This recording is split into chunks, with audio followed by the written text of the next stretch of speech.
sports. We are Blackmore. We are Wisconsin.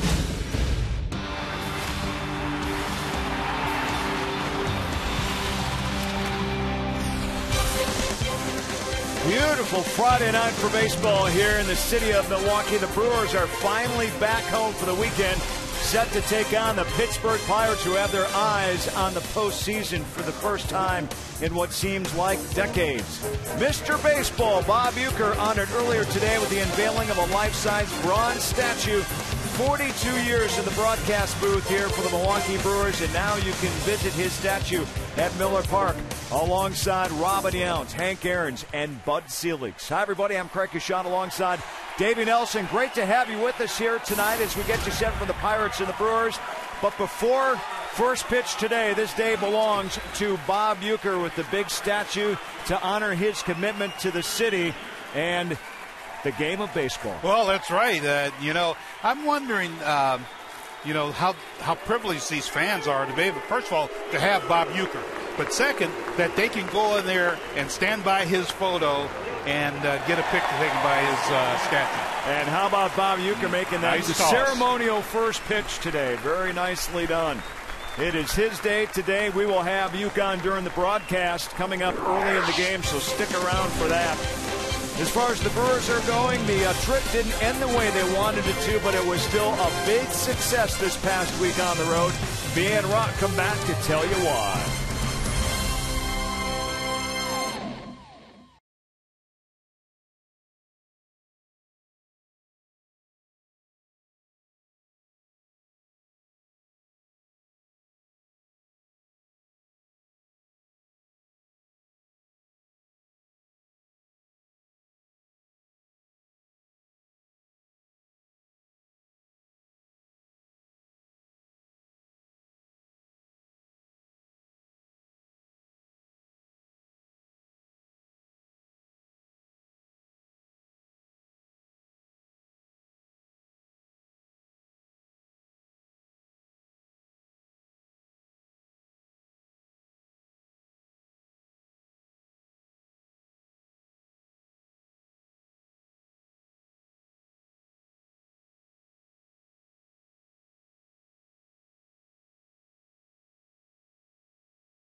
Presented by Menards. Save big money on all your home improvement needs at Menards. By Miller Lite, because when friends come together, it's not just a good time, it's Miller time. By Toyota. When you choose Toyota, you get a lot for less. Toyota. And by AT&T, the nation.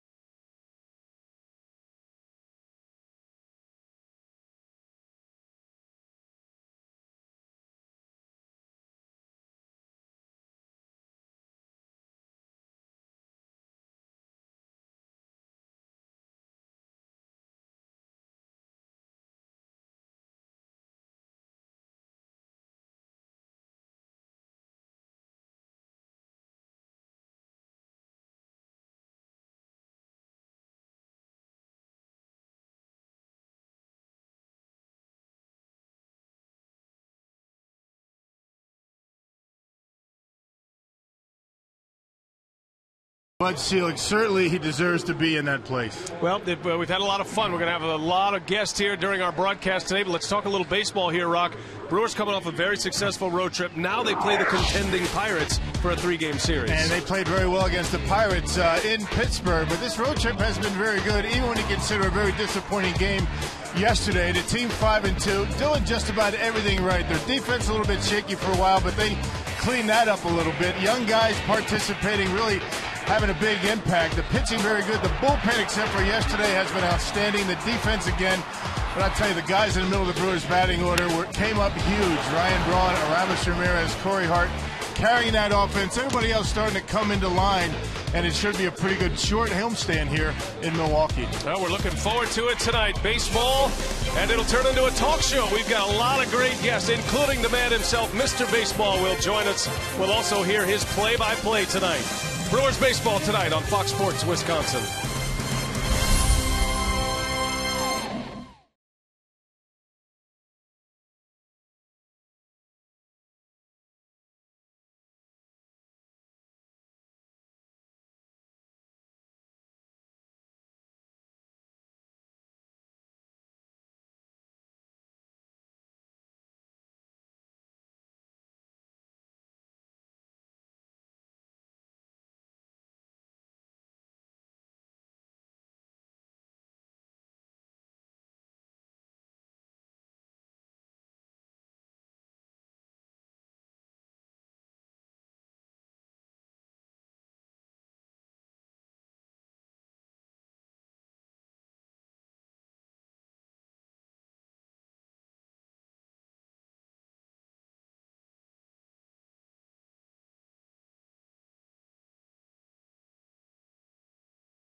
Whole thing here in Milwaukee and being able to come back here all the time is one of the great things that's ever happened to me.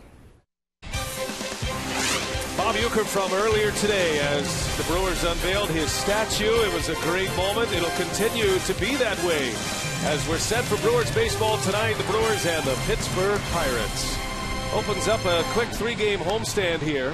There is Clint Hurdle, skipper of the Pittsburgh Pirates, and he has his ball club in the heat of a pennant race. Clint Hurdle's team coming into play tonight, 10 games over 500.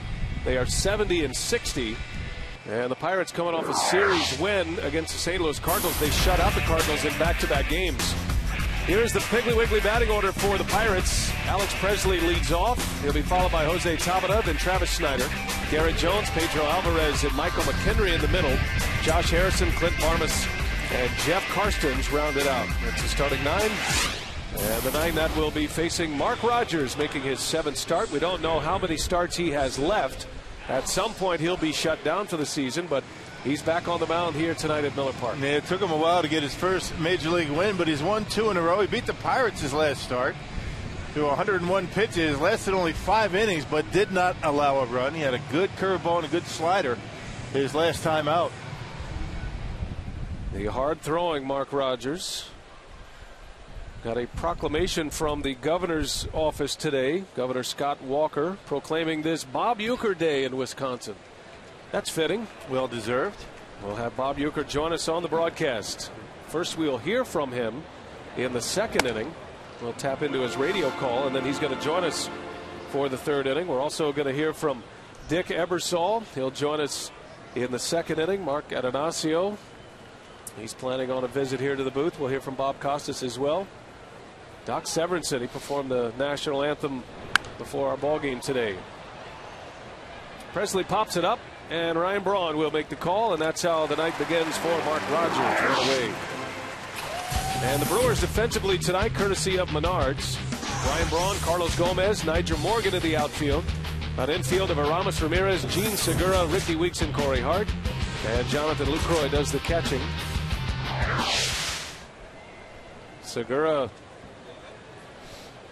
and Jeff Bianchi, the two shortstops now. The Brewers did announce a transaction today as Cody Ransom was claimed off waivers by the Arizona Diamondbacks. So Ransom is on his way to join the Diamondbacks currently, and no longer a Brewer. He'll finish his season where he started in Arizona. So the young shortstops, Rock, I think they played so well, they have impressed enough that the Brewers felt comfortable with Cody Ransom on waivers, and now it's going to mean a lot of playing time down the stretch here for Segura and Bianchi. Yeah, another stint with the Arizona Diamondbacks for Cody Ransom. A 3-hit day, a home run, and he's right back to the Diamondbacks. But you're right. I think it's going to be important for both Bianchi and Segura to get as much playing time as they can to see what the Brewers have coming into next year. No balls, 2 strikes on Jose Tabata. Well, the Brewers just saw the Pirates in Pittsburgh. They took 2 out of 3 from Pittsburgh in that series. Won games 1 and 3 in that set. And then Milwaukee went to Chicago and took 3 out of 4 from the Cubs. So a 5-2 road trip. And Tabata unable to check his swing. Down he goes on strikes. Mark Rogers' first strikeout of the night. And that's that breaking ball that we were talking about. He had a good one his last time out. That curveball right there off the corner. Pretty good spot for it with 2 strikes. Tabata couldn't hold up. Bit of a struggle his last time out, but didn't allow a run. Had base runners in every inning. Went 5 innings, but he made his pitches when he had to. And he was able to earn a win in his last start against the Pirates. Those 5 shutout innings. He threw 101 pitches, did Rogers, in 5 innings. He got into a lot of deep counts and said he's hoping to change that a little bit here tonight. 3 walks, 5 strikeouts against Pittsburgh. He gave up 3 hits in those 5 innings. Travis Snyder in the 3-hole tonight. No Andrew McCutchen in the Pirates batting order. That is a big bat, an MVP candidate that is getting a day off. He's been a little banged up, has a knee injury, banged his knee up against a wall in the Brewers series, and then rolled his ankle a bit in the Cardinals series. So Clint Hurdle taking today to see if he can give him 2 days, because the Pirates had a team off day yesterday. McCutchen has been in a bit of a slide. I mean, nothing ridiculous at 344 for the season, but when you consider he's up around 370, 375, a couple of days will do him good. Now McCutchen is currently 2nd in the league in batting, so even though he's gone through a slump in August, and he really has, his batting average has dropped 70 points, or rather 30 points in the month of August, but he's still 2nd in the league. He hit home runs in 4 consecutive games here at Miller Park, and he figures to be back in there tomorrow. Pirates are also without Neil Walker today. He's been dealing with a back injury, and you're talking about 2 big-time run producers that are not available to Clint Hurdle tonight. Neil Walker, the second baseman, and the center fielder McCutchen. Snyder, little half swing, able to check it, and now it's 3-2.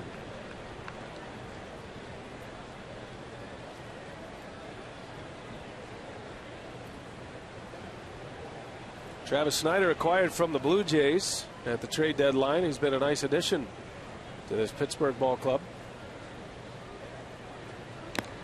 And down he goes, a foul tip right into the middle. Lucroy, 1-2-3 inning with a couple of Ks for Mark Rogers.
Brewers trying to keep things rolling here at home at Miller Park. No score as we head to the bottom of the first. Mark Rogers retiring the Pirates in order in the first inning. A couple of strikeouts.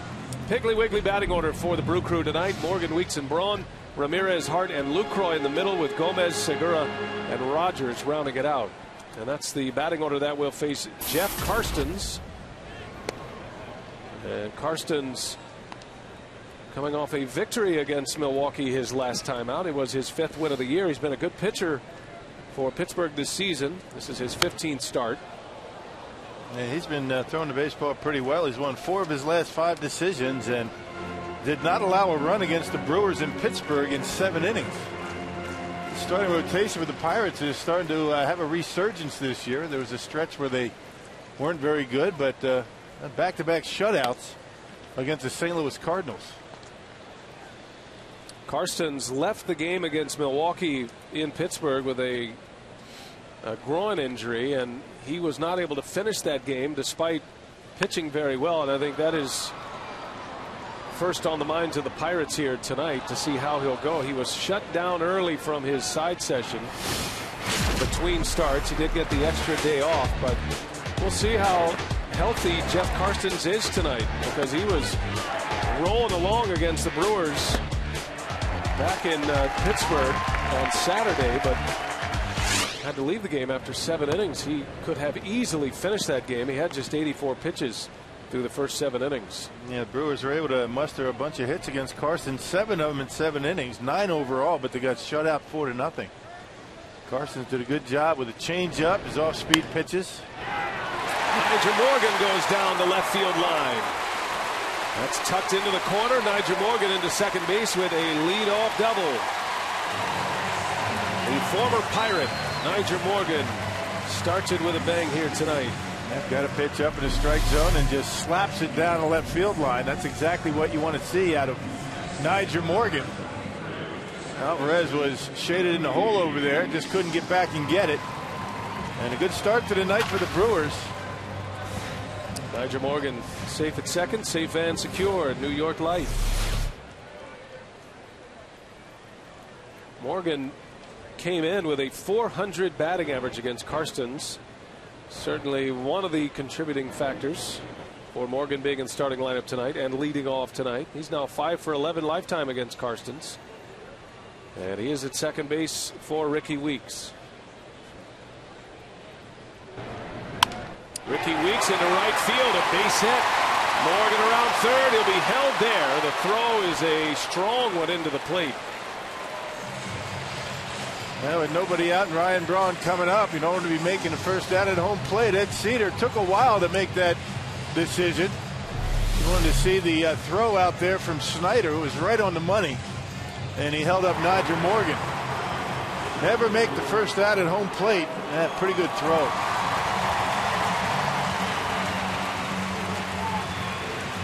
And the T-plush slide to get him stopped. The Brewers in business here.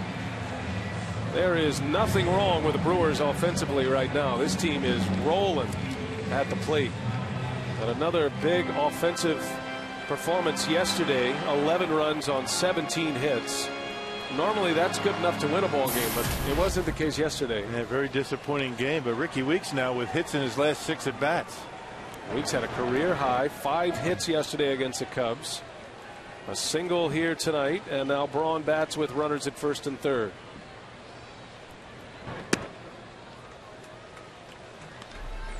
Check the Powerball home run count. Ryan Braun with 36 home runs. He hit 2 memorable blasts in Chicago, including the one yesterday that hit off the camera well in deep left center field.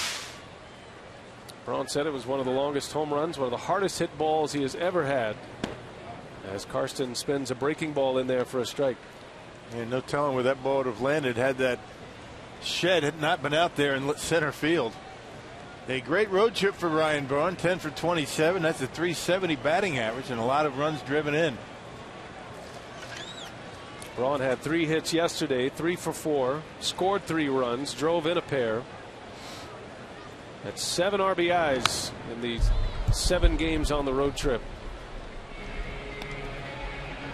And all of that damage was done against the Cubs, as a matter of fact. Remember, he was hitless in the Pittsburgh series. And still hit 370. Right. Yeah, get hot.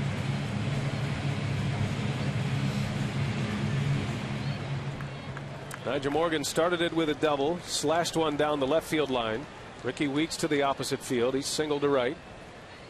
2 on, nobody out, and Braun is up.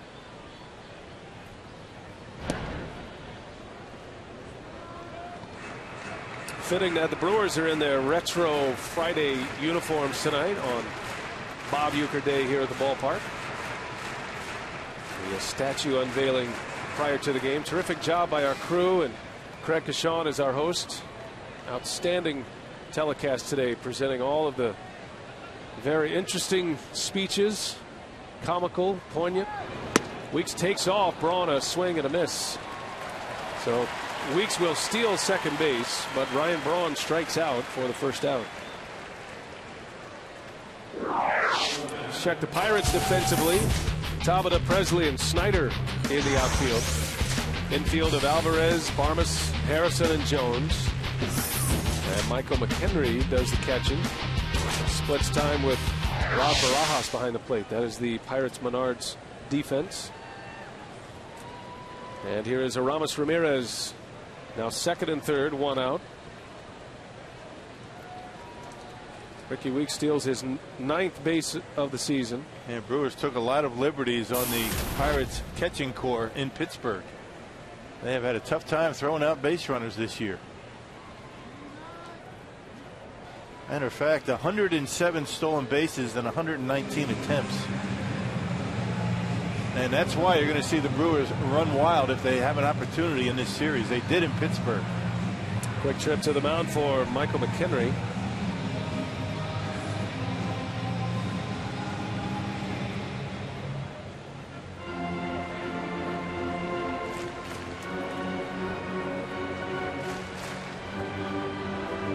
Aramis Ramirez had the day off yesterday. Ramirez did pinch hit in yesterday's game, but a day off from the starting lineup. The Brewers had a huge series against the Chicago Cubs offensively. They set a couple of season highs for the year. They scored 9 runs in an inning in the first game of that series. That is the most runs in an inning they have scored all season. Had a 21 hit performance, had 17 hits yesterday. Ramirez into left field, a base hit. Morgan is in. Here comes Weeks. He'll score. And the Brew crew off to a good start tonight as Aramis Ramirez drives in a pair. Yeah, stay high to Aramis Ramirez. A hanging curveball to Aramis, and he bangs it down the line and left. Excellent start to the night for the Brewers. Now that pitch that Carson threw right there in Pittsburgh was down around the knees just about all night. And the first time anybody has scored on this Pirate pitching staff in 3 games. Pittsburgh shut out the Cardinals in back-to-back games. Matter of fact, the Cardinals, until they finally scored last night, went 28 consecutive innings without scoring a run.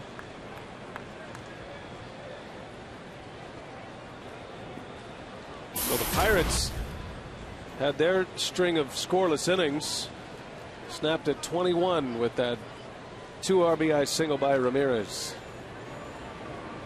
This is a team that has put themselves in a position for the postseason for the first time since the 1992 season, primarily with their pitching. They've hit some home runs. They have 3 20-plus home run hitters in their lineup. They do have an MVP candidate in Andrew McCutchen. But their pitching is the reason they are where they are right now.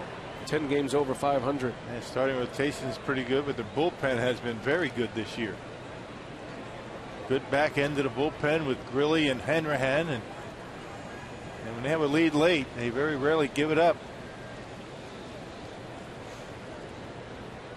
Clint Hurdle has been to the postseason before as a manager, as Corey Hart swings and misses. Hurdle took the Rockies to the World Series in 2007. The pennant winners in the National League that year. Pretty good pitch for Corey to take a hack at right down the middle. Ball and a strike, and Hart swings and misses 1-2. Hart had 9 hits on the road trip. He hit for a .310 batting average. Had a home run. As a matter of fact, the Brewers had back-to-back-to-back home runs for the first time in 5 years. Corey Hart was a part of that. He was the third in the 3 consecutive home run inning for the Brewers. Braun, Ramirez, and Hart.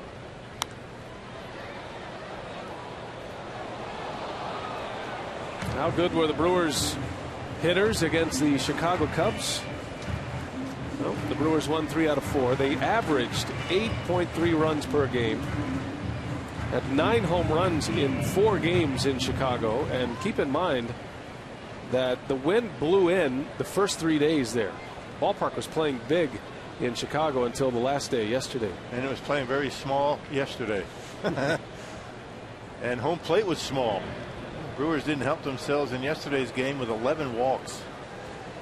The Cubs able to fight their way back and win yesterday. But despite that, things went very well for Ron Renick and his gang on the road trip.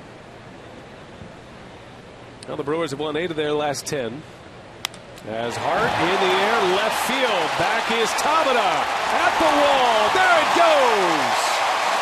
Corey Hart with a 2-run home run.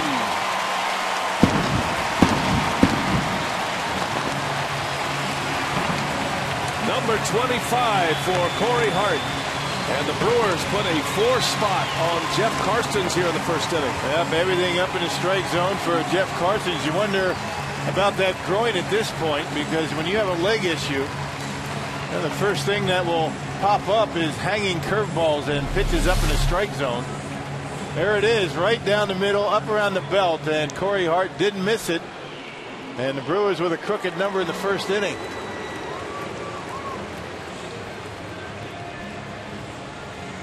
Well, he's having a great year, not only playing a Gold Glove caliber first base, but Hart has put up the big numbers like a first baseman should. 25 homers, 71 runs batted in now for Hart with a month to play. And talk about a hit me curveball. Corey Hart got one and didn't miss it. Lucroy into right field, a base hit. What a difference a week makes for the Brewers. This guy shut the Brewers out 5 days ago. And he can't get it out. And here comes the trainer. And just a different looking pitcher today. And you wonder if that groin injury is giving him some problems.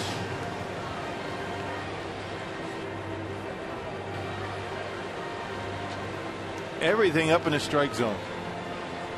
Clint Hurdle had to remove Jeff Karstens in the 8th inning last Saturday, and now Hurdle, I believe, is going to do the same here at Miller Park tonight. So Karstens is out. He tried to give it a go, but too injured to do it. We'll take a break. We'll set up the new pitcher when we come back.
Lost last night, and they might be without Rafael Furcal for the rest of the season.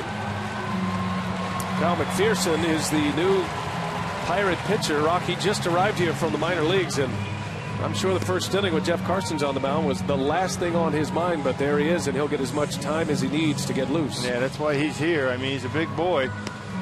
He was a starter down in the minor leagues. He got drafted back in 07. He's 6'4", 220 pounds. Not a whole lot on him. Nothing in the notes for the Pirates about this young man. We're digging up some information on him, but you would figure he's a hard thrower. He spent last year between two levels of the organization and was 12-6. Earned run average around 3. That'll be just his second game in the big leagues in his career. Well, while he's warming up, that'll give us a chance to give you a taste of some of the things we heard from earlier today at the Bob Uker statue unveiling ceremony. Here is Mr. Baseball himself, one of his better lines of the day. The World Series championship ring. And it's always a big night following year when the rings are awarded. And I was in the bullpen warming up the starting pitcher that night. And, they announce your name. And then I forgot which player it was, but somebody had a good arm. They threw it out in left field. And I found it in about the 5th inning. And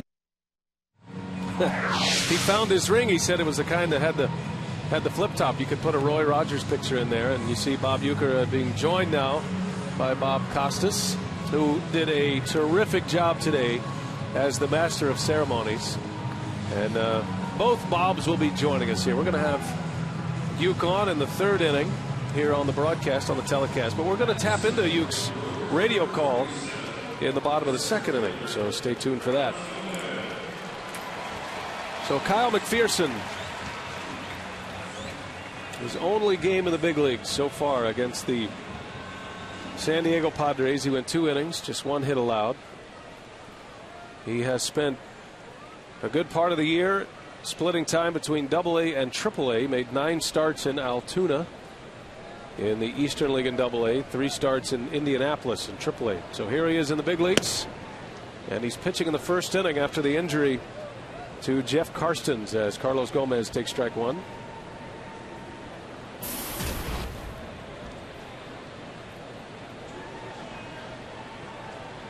Gomez with a career best 14 home runs this season, hitting for a .256 batting average. Like most of the other hitters in the Brewers lineup, had a terrific series and a terrific road trip. Carlos Gomez, he was 7 for 24 on the road trip, 2 home runs and 4 runs batted in. Man, Gomez seeing the baseball pretty well, but McPherson has started down in the minor leagues, perhaps brought up today, perhaps thinking that Carsons might not be able to go very long. He started down in the minor leagues, low to mid-90s fastball with a curve. He'll throw a changeup once in a while. I would imagine Clint Hurdle or Ray Sears, their pitching coach, alerted McPherson today, saying you might be in this game early. Runner goes, Lucroy, and he'll steal second base. And that gets by Presley, and Lucroy will advance to 3rd. Wow. Pirates not looking like a contending ball club here in this 1st inning. They just have a world of problems throwing out base runner. That throw not even close. Lucroy, obviously not a base stealer. Look at this throw. I think that's going to be an error on the center fielder, because Lucroy, no intention of going to 3rd until that ball gets by Presley. So that will be an E8. And a stolen base for Jonathan Lucroy, just his 3rd steal of the year. He's at 3rd base with 1 away, and the Brewers a chance to add to it, as that one is fouled away. Lucroy, just in case, coming to the plate. And it's 2-2. Must have just got a piece of the bat of Gomez. After that hard home run, the updated Powerball home run leaderboard, Hard with 25. Ryan Braun leads the league with 36. Braun leads the league in home runs and runs batted in starting play today. And that moves Corey Hart into the top 7 in the league. As Gomez strikes out, McHenry secures it at 1st. And there is out number 2 of the first inning. Here's that curveball we were talking about with McPherson. A good 2-strike curveball down in the dirt. Gomez chases it, and a good job by McHenry to keep it in front of him.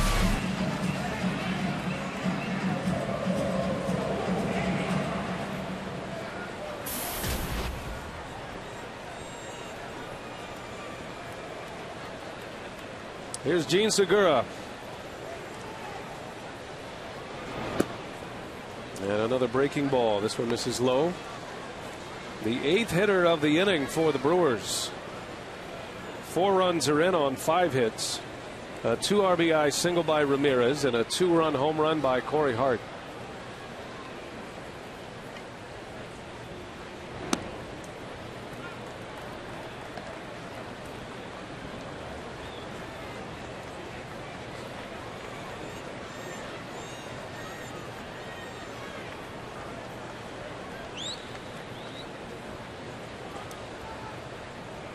Two and nothing on Segura as he takes a ball. Another spinner from McPherson. Now you have the pitcher Rogers due up next, and we'll see how eager he will be trying to get back in the count on the young shortstop. Yeah, these are the situations that a number 8 hitter needs to be a little bit more aggressive than he ordinarily is, knowing that the pitcher's on deck with 2 outs. And he will walk on 4 straight. So the Brewers have batted around here in the first inning. Not the kind of day that Clint Hurdle was thinking about after taking 2 out of 3 from the Cardinals. So here's Mark Rogers, a guy who handles the bat pretty well. He's 3 for 11 at the plate this year. He does have a run scored, has 2 doubles. Rogers had a hit against the Pirates, had a double. First and third, 2 away. And there goes Segura, and no throw by McKendry. How about that? The Brewers steal 3 bags in the first inning. Weeks, Lucroy, and now Segura. That's Segura's 3rd stolen base in the major leagues. And you got to believe that's really going to hamper the Pirates' ability to get to the postseason. And if they get in, it's going to be tough for them to win games when you allow stolen bases at the rate that they have been. They just run wild at will against Pittsburgh.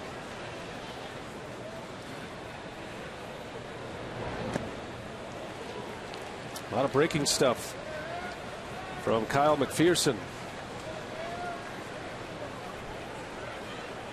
Well, the Brewers scoring a ton of runs. They are among league leaders in that category. The Cardinals, the most prolific offense in the National League.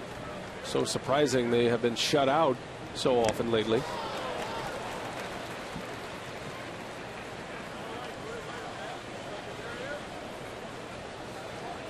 Lucroy's been swinging a hot bat. He has another hit tonight. It's good to see the Brewers swing the bats and support this pitching staff a little bit. Until yesterday, the pitching staff was outstanding. Starters and relievers.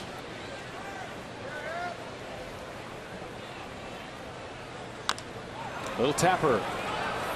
And McPherson will glove it, step on the bag for the out, and the side is retired. But a big inning on Bob Uker Day in Wisconsin. Corey Hart, get up, get up, get out of here, gone.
fun here at Miller Park.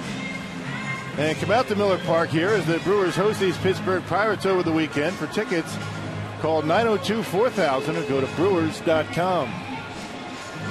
Good start for the Brew Crew tonight. A 4-run first inning on 5 hits, and Milwaukee trying to keep their good play rolling here. And we start our night of dignitaries here in the booth tonight. And who better to lead off than legendary TV executive Dick Ebersol, and a big part of the reason why Bob Uker is who he is today as far as a celebrity in the entertainment world. Great to have you with us. Well, it's a great pleasure to be here, and it's an awful lot of fun to be in a ballpark in Milwaukee with the Brewers up 4-0 after winning. What a start, right? That's on right. Bob Uker Day. And cleaning the air after yesterday afternoon's really pretty tough loss. Yes, definitely. I thought the event was fantastic, and I thought your speech was terrific. As you start to put together your thoughts about Bob Uker, what were some of the things going through your mind that you wanted to express today?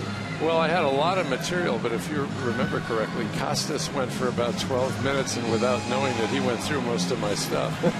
So I decided on a quick couple of early insults, and then I decided to get truthful. And my feeling is that Bob's an all-star. Bob Uker is an all-star for the way that he entertains, the way that he brings joy into people's lives.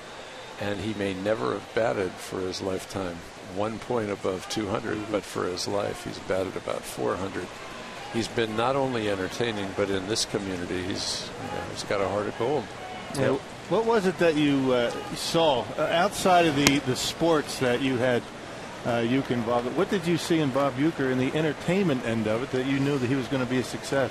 Well, first of all, in television, you have to have a specific extra skill. And in his case, it's humor. And his humor, and I first picked up on this hanging around backstage at the Tonight Show. He really was the only guy who came on the Tonight Show time after time with nothing in front of him, no script, no writer had written him anything. He was just funny. And I just saw that as a thing to run with, and I started getting him involved in all kinds of things I did, some of which other guys wouldn't have had the guts to do it. I mean, I threw him into things like WrestleMania 3 with Hulk Hogan and Andre the Giant. Maybe a few of your viewers through the years have seen that footage of Andre literally picking Bob up by the neck. Bob said he actually was scared that the guy was going to break his neck. And he hosted Saturday Night Live for me, a very funny sketch where he played his father and Billy Crystal played Bob as a young man. It was an awful lot of fun. And he hosted Midnight Special, the rock and roll show, repeatedly for me. He still talks about when I took him down to Little Richard's dressing room and said, "You two are going to work together." I think Bob really wanted to run away, but he was a good sport and ended up, being crazy about Little Richard up to a point. Right. A great vision, though, to put Bob Uker and Little Richard together, and that was a terrific story today that Uker told about doing that second show as Garrett Jones pops this one up. You actually inducted Bob into the Wrestling Hall of Fame. That's as right. a matter of fact. In fact, that was I quite think a moment. I pointed out today that it was probably touch and go what meant more, this statue or being inducted into the WWE Hall of Fame. One of the things that always strikes me that people don't know is the movie Major League, the very first movie, was all done. And they knew they were missing something. And all the stuff that Bob did, he did after the movie was done. He wasn't around when he made the movie, and all of that stuff. There was a script. He looked at the guys and said, "I don't do this stuff." He made up all of that stuff, and that's one of the best performances in a sports movie in all of motion picture history. Yeah, he tells the story. They looked at it and said, "This isn't baseball. This is the way I would do a game," and all of a sudden, all ad-libbing. And you think about what you did in the entertainment business, and this all after a very successful radio career in baseball. It takes a lot of guts to throw yourself out like that, doesn't Absolutely. Absolutely. And, the thing that's really unbelievable about Bob is that he still is as fresh as he was 40 years ago with this material. By the way, the material sometimes never changes. He did about 15 minutes, wouldn't you say, at the end of the ceremony today? But his timing on each one of those jokes is so precise, so right on. that he had people who'd heard that stuff a million times before, right? Dying of laughter. You should hear he and Costas right now on the air. I heard you guys yesterday saying, maybe in the second and third inning we ought to just pick up their audio. Feel free at any time to cut me off and put their audio on. But you're responsible for those two careers in a big way. We actually were eavesdropping a moment ago. We are going to hear from Bob Uker. We're going to tap into his radio call in the bottom of this inning. So we're gonna listen in on Uker, and then he's going to join us in the third, folks, so you can listen to Bob here in the booth. The two of them are great friends, and we've had some extraordinary nights. One night in New York, Bob and his wife were together, and Uke was in town, and they said, we didn't expect you to be here tonight, but why don't you come as Bob's date? And I went along, and the other people at dinner were the Tories and Bob Gibson and his wife. And just to watch Uker around each one of these people, because he brings the same thing out of them that he brings out of fans. They just drool, and when they're not drooling, they're laughing, and the drool is flying across the room. I mean, to think of Bob Gibson as really having a good time with a big smile on his face is against anything that all of us remember watching him pitch with that intimidating stare on his face. That's what he does. He brings the best out of people, and he almost brings elevated people down a notch. I mean, just the way he speaks to you or to Bud Selig. He calls Bud Selig Al. What's he call you, Richie? Richie. And there's no Richard in my name. It's just, hey, Richie. Yeah. But he has this magnificent spirit that I remember when one of our kids was 2.5 years old. We noticed that every time he talked about Bob, he called him Mr. Uker Can. We couldn't figure out why. Well, he thought that Mr. Uker could do anything, so he called him Mr. Uker Can. Very nice. Yeah, very cool. Very cool. Very cool. Dick Ebersol joining us here. Legendary television executive who revolutionized sports broadcasting especially, and certainly took Bob Uker from a former player and a radio announcer to the entertainer that he is, as McKendry sends one foul down the line. Now, from a Milwaukee perspective, did you ever feel any sense that you could have been the guy that took Bob Uker away from Milwaukee, but no, he remained here and he stayed true to Milwaukee? No, and one of the reasons why, your last two owners, Bud Selig, now the commissioner, and now Mark Attanasio, both of them have always treated Bob so well. And when you were talking about Bob always willing to take the risk, they were always willing to take the risk of letting him go do those things, believing in their heart, particularly Buddy, because he was of Milwaukee himself, that this guy really loved the community and he always would come back. Bud told a story today about George Steinbrenner offering a lot of money to Bob, which he did. But Bob stayed. And we're all thankful for that. Dick Ebersol has been with us. It's great to have you. It's an honor to have you here in Milwaukee. Thank you. Thank you, sir. Dick Ebersol, great speech today. We'll hear from Bob Uker, his live play-by-play when we come back.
Tap in to the maestro that is Bob Uker as he calls live radio play-by-play of the Milwaukee Brewers here in the bottom of the second. Keep in mind, we're taking a feed of the Brewers radio network, and he's calling radio, so you might not follow all the pictures, but enjoy Mr. Baseball.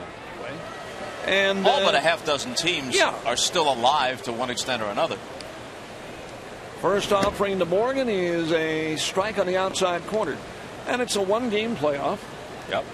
And then you move on. I mean, if you're fortunate enough and good enough to win the pitch, Morgan sends it foul, 2 strikes and nothing on him. And it puts more meaning on winning the division and finishing first, so you avoid the one-game playoff where you could possibly be knocked out no matter how good you are. And you get a chance to put your own pitching in order for the first round of the playoffs. 2 strikes. Here it is. That one slapped foul over the Pirate dugout. Still nothing in 2 on Niger. Ricky Weeks to follow, and then Ryan Braun. On the Brewer bus, do you address Niger as Niger or as Tony Plush? He pretty much calls his own shots. Yeah. Plus, he doesn't ride on our bus. Swinging a liner, foul. He has his own limo? No, he rides on the player bus. I ride on the, what would you call it, the media bus? Staff media bus. Yes.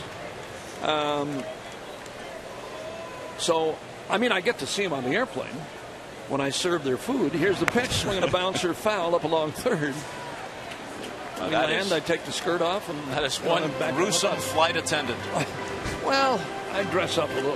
Well, you're seeing me now. As long as the lighting's favorable, it's probably okay. Yeah. No, this is natural now. I have no makeup on whatsoever. Put a little polish on my nails, but Morgan sends one foul off of his foot. Still nothing in 2 on Niger.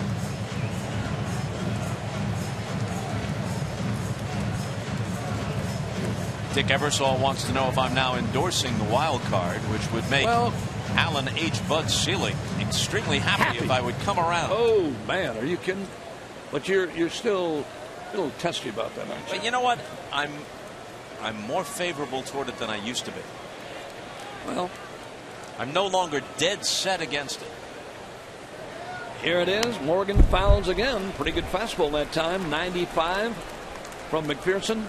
Al was in good spirits today. Al was in good spirits. Happened to be a Friday, so he'd gotten his haircut, so he looked very dapper. Yeah. And he was very funny. Everybody up there was funny. Here's the 0-2. Morgan sends a base hit to left. Niger's 2 out of 2.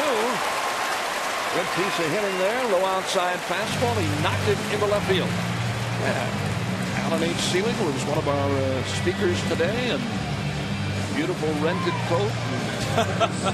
Ricky, he's been one of my favorite people for a long, long, long time.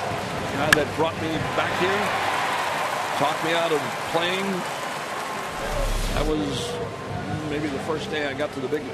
That was not a difficult decision. It wasn't. Not much baseball acumen was required for that assessment. Look out! Ricky Weeks just got hit by a pitch.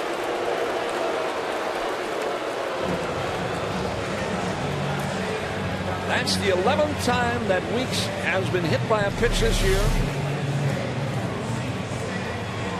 The 73rd time by an opposing pitcher that a Brewer batter has been hit, leading all of baseball in that department. 2 on, nobody out, 4-0 Brewers. We're in the second.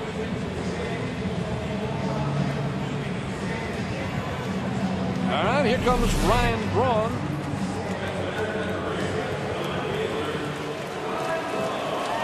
Braun, a strikeout victim his first time up.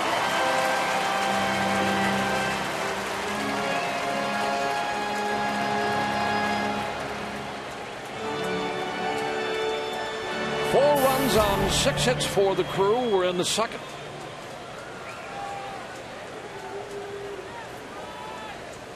Outfield again for Braun, slightly to right. You know, when you watch Ryan Braun hit each and every day, and talked about that series his last time up down in Chicago, when he hit 2 tremendous home runs. But he's not one of those guys, when you look at swinging a fly ball, he got under it. It's playable. And Clint Barmas, backpedaling, makes the grab. He's not one of those guys that you can pull with power. You know, most power hitters, guys that really hit a lot of home runs, they're dead pull guys. But Ryan Braun is not one of those guys. I mean, he right center with tremendous power. Make a mistake, he goes to left field and hits it hard and far. We hit that titanic shot at Wrigley to pretty much straightaway center the other day. Yep.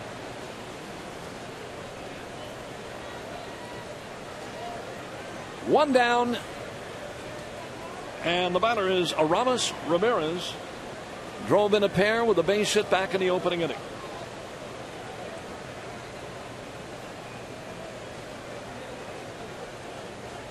Brewers have a home run tonight.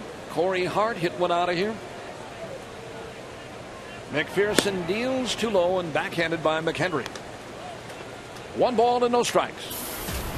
You joined us a little late tonight. Bob Costas has joined Joe Block and myself on the broadcast tonight. Great to have him always. 1 ball and no strikes. Now the stretch. Here it is. Rami had a cut and missed. Ran that one up there at 94, about letter high. You know, Brian Anderson said to me before the ceremony today, maybe we should just turn down the TV audio and listen to you and Uke on the radio. And as I glance past you to my right, they keep taking a shot of us, and I can only assume that this immortal radio broadcast is now a simulcast. And now I'm really bearing down, because now it's a double audition. You know, at first I wasn't taking it seriously at all, but now, I mean, who knows? Well, I do. Yeah, what do you know? And I know that you're in the top 5 in the audition category. I'm telling you right now. So I've made the cut. I'm past the prelims. You're past that. You're gone. Yeah, you're in the Belmont. There go the runners, by the way. Go ahead. That's a foul ball. Doesn't matter. Go. Yeah. You know what? You're on. I am? Yes, right now. Bob Costas. All right, so here are the Brewers. Yes. Already leading 4-0 with runners at first and second and only 1 out in the bottom of the second. Aramis Ramirez, their cleanup man, is at the plate. He singled home a couple in the first. His 83rd and 84th RBIs of the season. Good. Came in hitting .291 with 20 home runs. Good. Real good. Whoever the pitcher is now for the Pirates, I wasn't paying any attention when Karstens was Kyle McPherson. McPherson comes set and delivers, and here's a drive to right field, down the line, toward the corner, and out of play. Now, if I knew that this was going to happen, I would have had only 1 glass of wine at my early dinner. I figured it didn't matter what I did with you on the radio because you'd cover for me.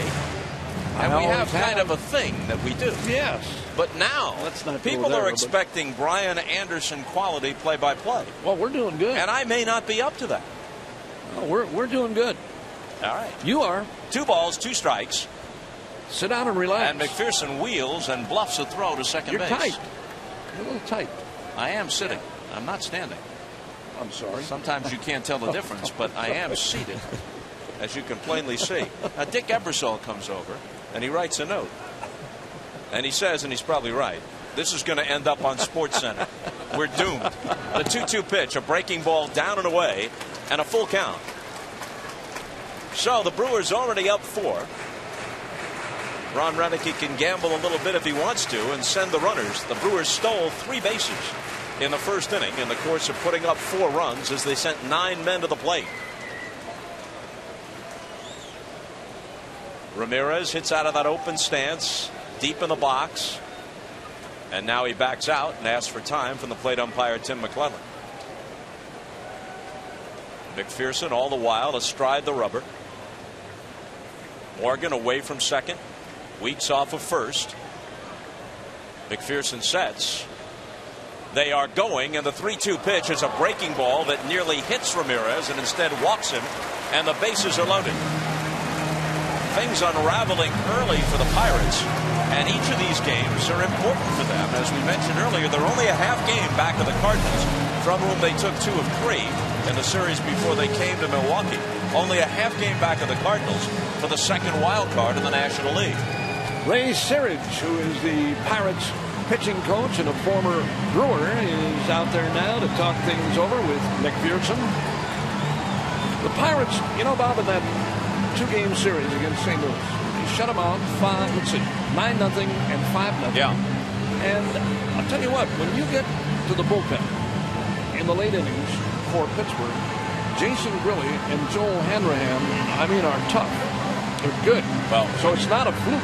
When you look toward the postseason, though, the team you got to think about in that regard is Cincinnati. The Reds lineup, especially with Joey Votto out, is good but not great. But their pitching staff is deep among the starters, and their relievers are just lights out. And now they've added Jonathan Broxton, so really they have 4 guys. This group might be better than the Nasty Boys, Charlton, Dibble, and Myers from the early 90s. Now they got 4 guys, and they got Aroldis Chapman at close, throwing more than 100. And sending a slider up there in excess of 90. That guy is something to watch and not something to hit against. I know that. So here is Corey Hart with the bases loaded. Had a 2-run homer back in the first. McPherson deals, the pitch is low and away, and it gets away. A run comes home as Morgan crosses, and the other runners move up, and it's 5-0 Milwaukee. What an inning. Single. Hit batter after Braun popped up, a walk, and then a wild pitch. And that fastball down low and away, and McHenry got out there and tried to stop it. Those are really the toughest. Those fastballs low and outside, and he's throwing 95 to 96. You get a breaking ball out there. When that breaking ball hits the dirt, it bounces back the other way. Easier pitch for a catcher to either block or grab. But those fastballs down and away, tough to handle.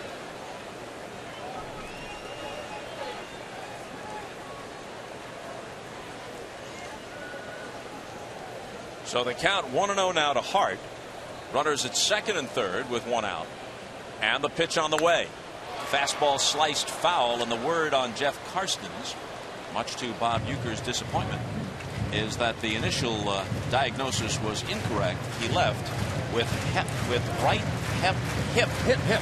hip flexor discomfort. I'm hip. Yeah, I'm hip to his hip discomfort, and that is why he is no longer there. That and the fact that they jumped all over him in the first. Here's a big breaking ball that apparently clipped Corey Hart, barely got him, barely ruffled the jersey, but he's a hit batter. First base was unoccupied, but Hart is there now, and the bases are loaded again.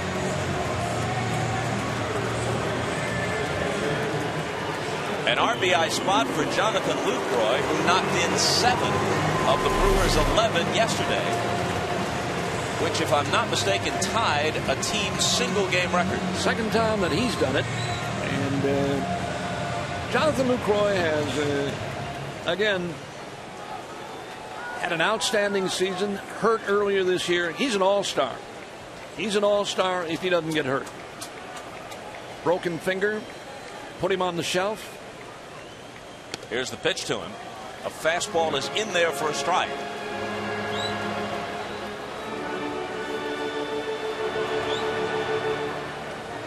So the Brewers on the verge of breaking this game wide open, leading 5-0. Bases loaded, only 1 out, bottom of the second. Pirate infield looks for the double play. And the 0-1 pitch is low.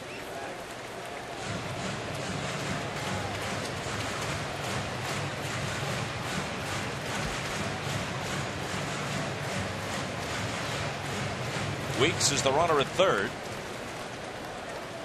Ramirez at second, and Hart at first.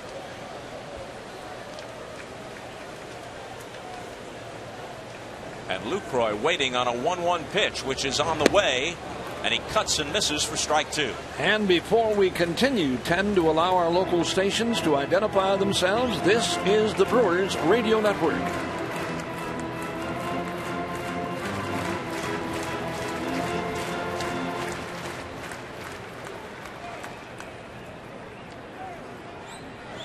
Kyle McPherson trying to wriggle out of any further damage with the bases loaded and only one out. And his 1-2 pitch on the way to Jonathan Lucroy. Breaking ball down and away, 2-2. Lucroy singled and stole a base in the first, continuing his hot inning. Came into the game at .332 with 9 home runs. Steps out of the box to gather himself, now back in. Beautiful night for baseball in Milwaukee. 90 degrees during the day, 77 at game time tonight. And here's the 2-2 pitch. Off-speed breaking ball fouled back, and the count holds. Field and game conditions presented each and every day by yours truly, or in this case tonight, Bob Costas. There's a lot of paperwork, I've noted, through the first couple of innings. A lot of it is shredded, too. Stuff that I don't, take home with me. I got a feeling you're not really going over the material at home in the wee hours. You're pretty much right on there. Another 2-2 pitch to Lucroy. This time a fastball and another foul down the right field line. I'm more concerned with finding my home. I would think at this stage you would have a personal driver who would take you to and fro. Well, he's getting a little too personal for me. Well, I understand. That's one of the reasons why, Man has to maintain boundaries. Can you imagine somebody just rolling out of bed, shift worker, maybe a guy who'd been overserved a little bit, listening to this says, wait a minute, I'll go over to TV. But he can't get away from us. We're in both places. That one is just off the outside edge, and the count is run out full to Lucroy. So McPherson playing with fire here in the bottom of the second. Did not get the call from McClellan on a fastball, which McHenry held there trying to frame it, but no luck. So Weeks from third, Ramirez from second, Hart from first with their leads. And the 3-2 to Lucroy is fouled away. This guy, since the Brewers brought him to the big leagues, Bob, has been a good hitter. I mean, he's one of those guys, he hits the right field, hit the grand slam home run in Chicago. He pulled it down the left field line. But one thing that, as you know, you've talked to a lot of players, you watch guys, that ability to go the other way and not be pulled all the time, and especially for a catcher. I mean, this guy can receive, he's a good thrower, and can hit the right field too, and hits with power. Miller Park crowd coming alive on another 3-2 pitch, and a swing and a miss, and a pitch led her high, so McPherson gets the K when he needs it, and the bases remain loaded with 2 outs. A good chance here for you to reminisce. You had at least one grand slam among your 14 big league homers, yes? Yes, I did. Hit in or against the San Francisco Giants. A guy who is, and I don't know why he's not there, but is on the list, Hall of Famer Ron Herbel. Ron Herbel was not in the Hall of Fame, is not in the Hall of Fame. Well, ever. Okay, let's go past that. A big cut and a miss by Carlos Gomez. With all due respect to Ron Herbel, I have never heard Ron Herbel discussed as a Hall of Famer. Well, he disgusted Herman Franks. Yeah, he did that. What happened? Well, he threw a really, really nasty curveball, and I happened to be looking for it. Mm-hmm. Fouled it off. Yeah. The 0-1. Swing and a miss, strike 2. So you better conclude this story because the inning could end on any pitch here. 3-2 fastball. Yeah, right down the pipe. Yeah. And I took him yard and got back to the dugout, and everybody was laying on the floor. They were all laying there. I walked in the dugout. Everybody's laying on the floor. It was really good. And what did Herman Franks do? He was walking out to the mound to take Ron Herbel out and had his suitcase all packed and ready to go. The 0-2. Swing and a miss, strike 3. So McPherson found something when he needed it, fanning Lucroy and Gomez both swinging with the bases loaded. So the Brewers settle for 1 and leave 3 what and a treat after 2. As we get to tap into not only Bob Uker, but legendary Bob Costas. Uker's coming over to our booth next. We're going to make him do a little work.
Governor Walker has declared this Bob Uker Day, the statue unveiling of Bob Uker before the ball game here today. Great ceremony, and we just tapped into the audio of Bob Uker and Bob Costas, and I felt like I was watching the 1997 World Series all over again. Bob Uker joined us in the booth. That was a tremendous treat. Thank you, Brian. To hear both of you guys. Did you just leave Costas over there? Is he handling the play-by-play now?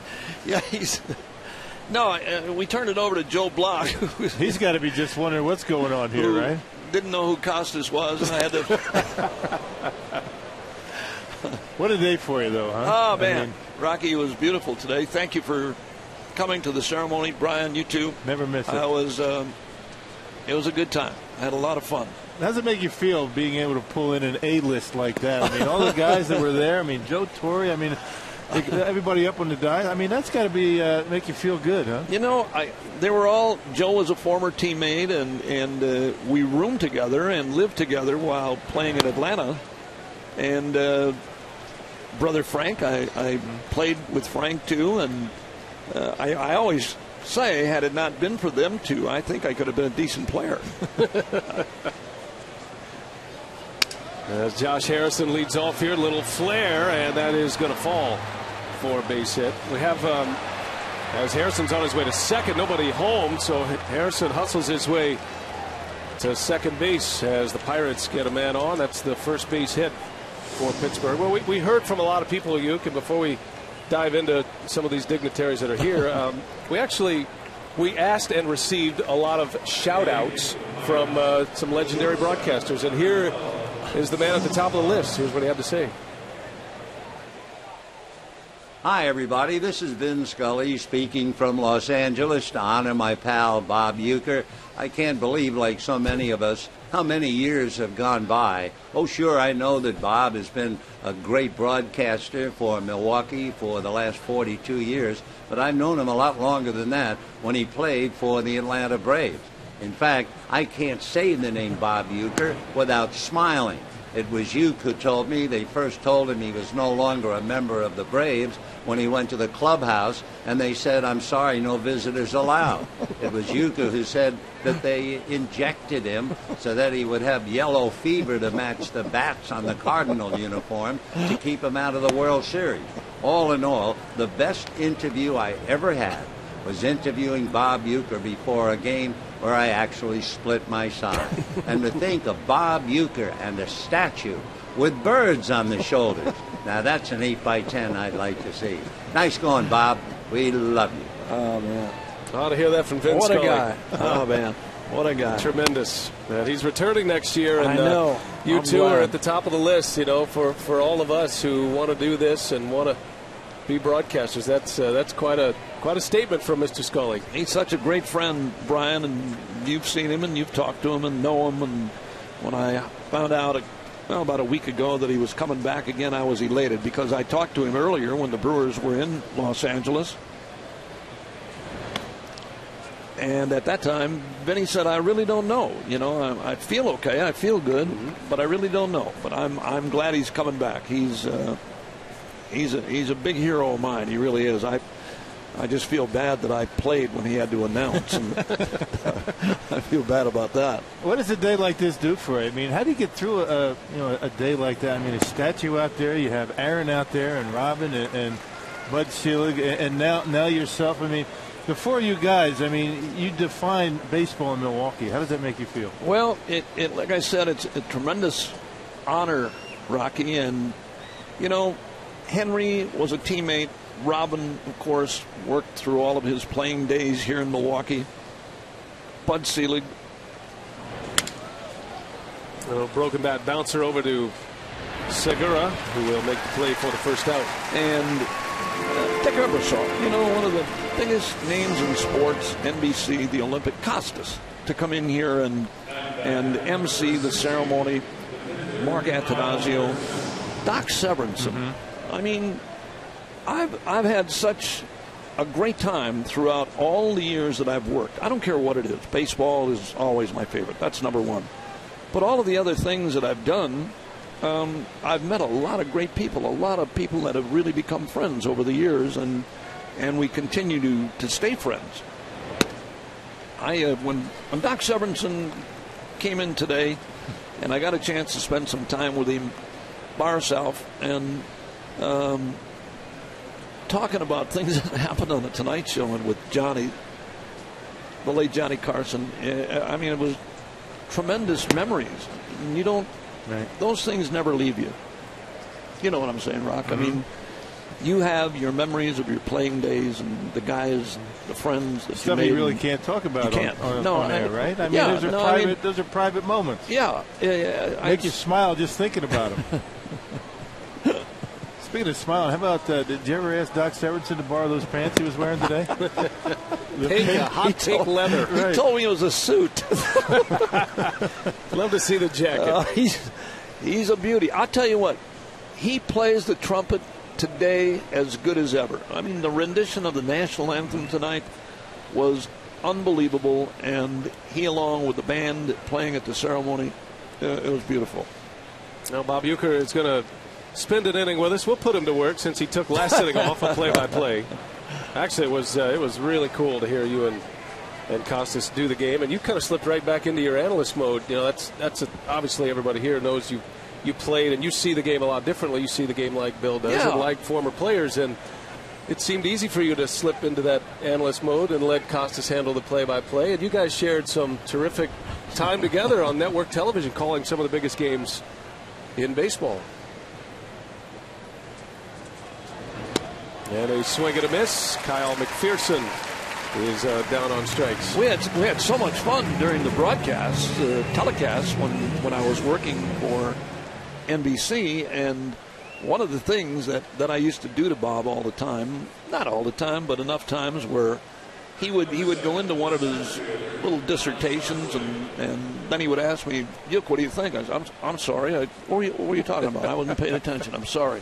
And he'd give you that look like, what are you doing here?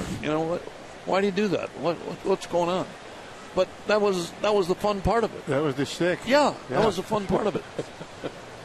Now, we had Dick Ebersol on just a moment ago. He joined us, and he did a terrific job today and told some great stories. But he also, talked about the comedic side of you. I mean, to me, he represents, in context with Bob Uker as the baseball broadcaster, but he took the entertainment part of you and really turned you into, I mean, you did it on your own, but he's the one who gave you the avenue to turn you into a national superstar, basically. And I asked him, was he ever concerned that he was pulling Bob Uker away from Milwaukee? And he quickly said no chance, because you never let it get to that point. I mean, you always had it in mind to stay here in Milwaukee. I always wanted to come back. I don't care what I did in the series that we did in Hollywood, the Mr. Belvedere series.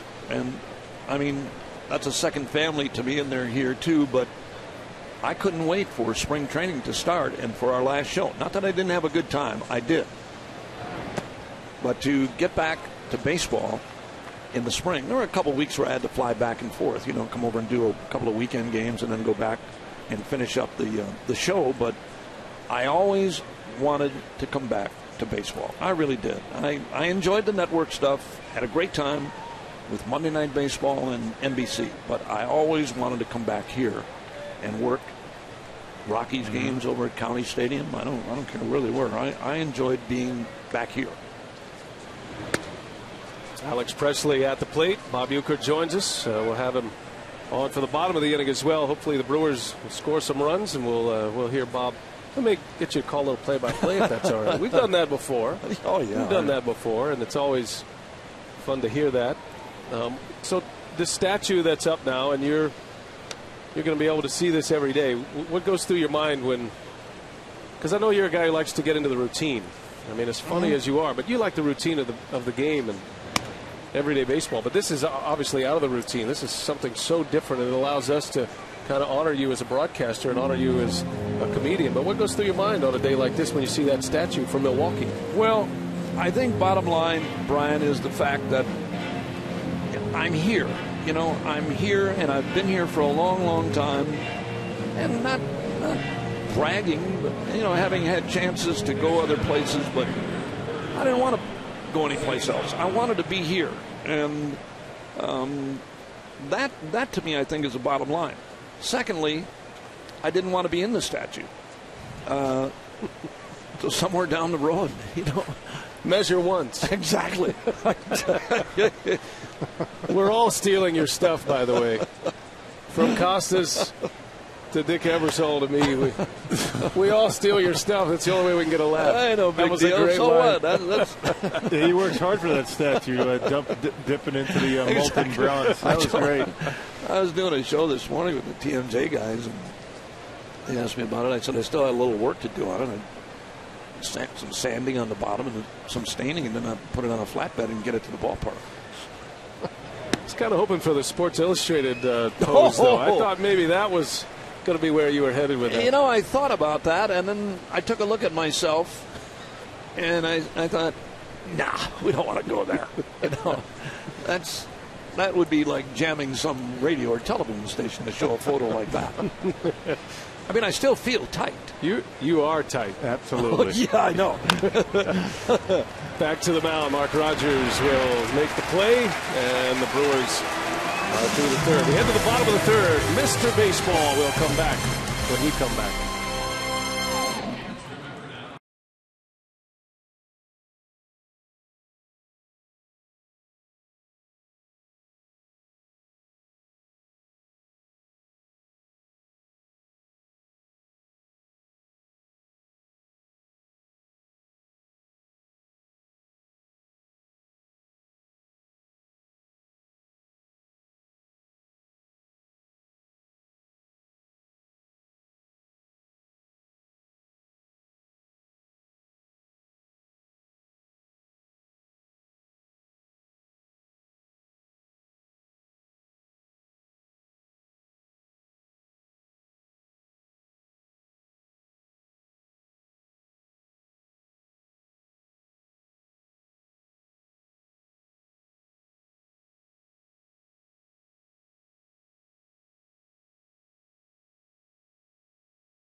Was before Game 1 of the 1964 World Series.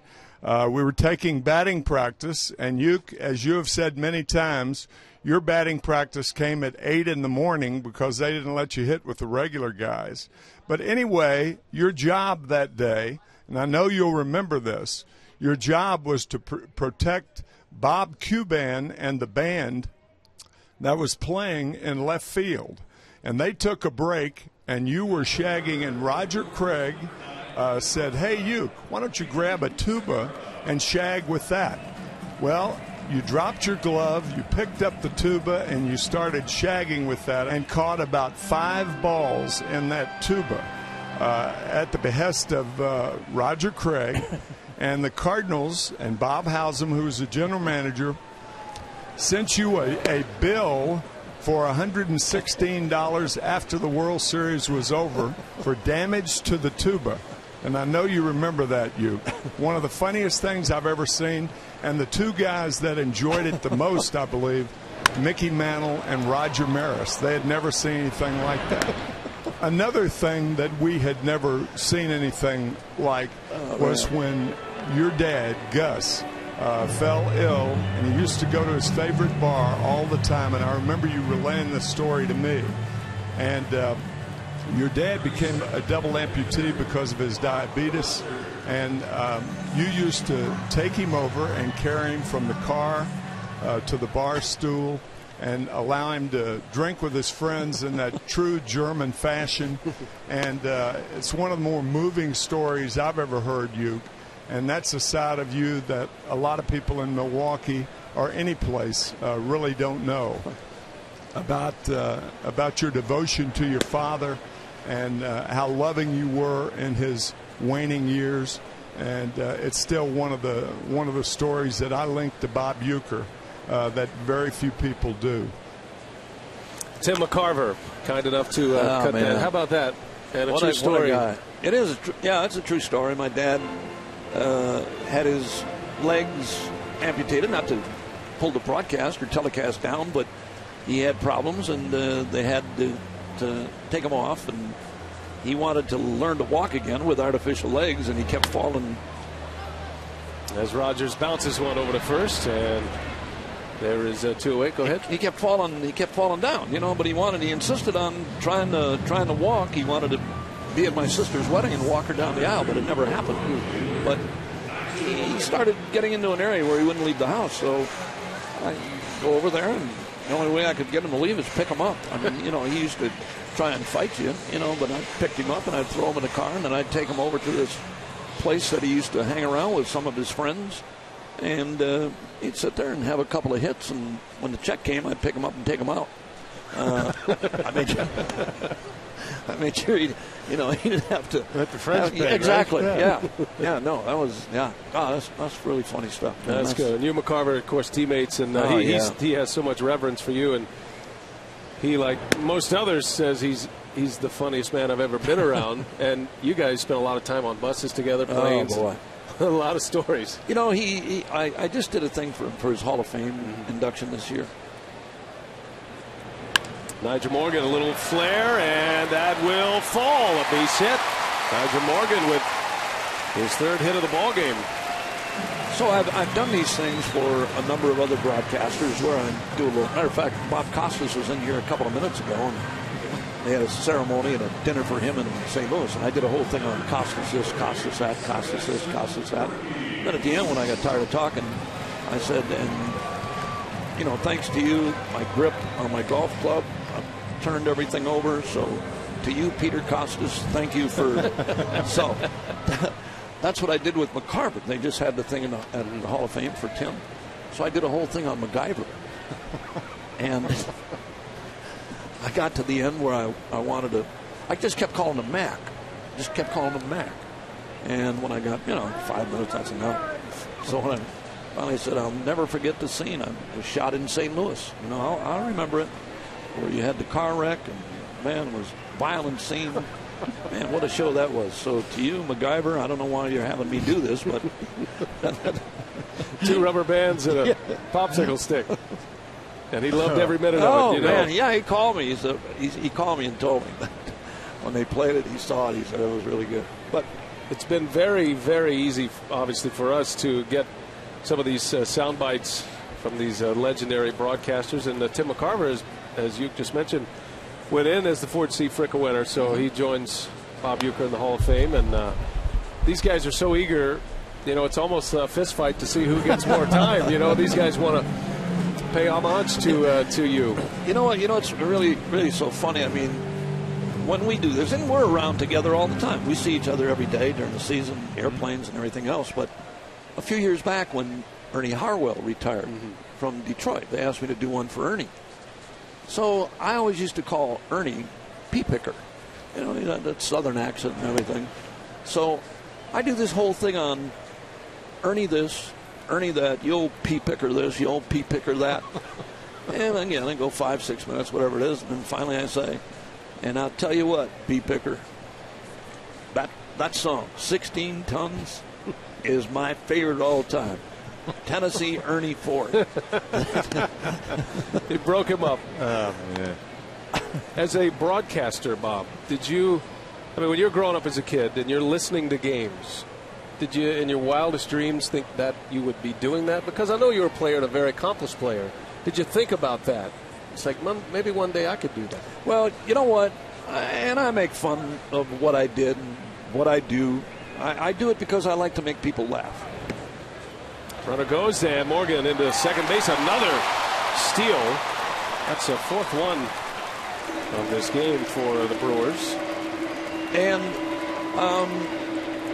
to You know, to be Rocky knows, to be in the big leagues, you know, you made it to the big leagues. And you at got to that time, be good. You got to be good, yeah, especially when you were there. I mean, there was only 16 teams, right? Yeah. And so, but I do it, and I think if I convey a message to a parent who's got some kid who's not really good, and they look at me and they say, if that guy made it, our kid's got a chance. You know, that and it's having fun. It's having fun, but during the course of a game and the games that I played in, everything was all serious. Mm-hmm.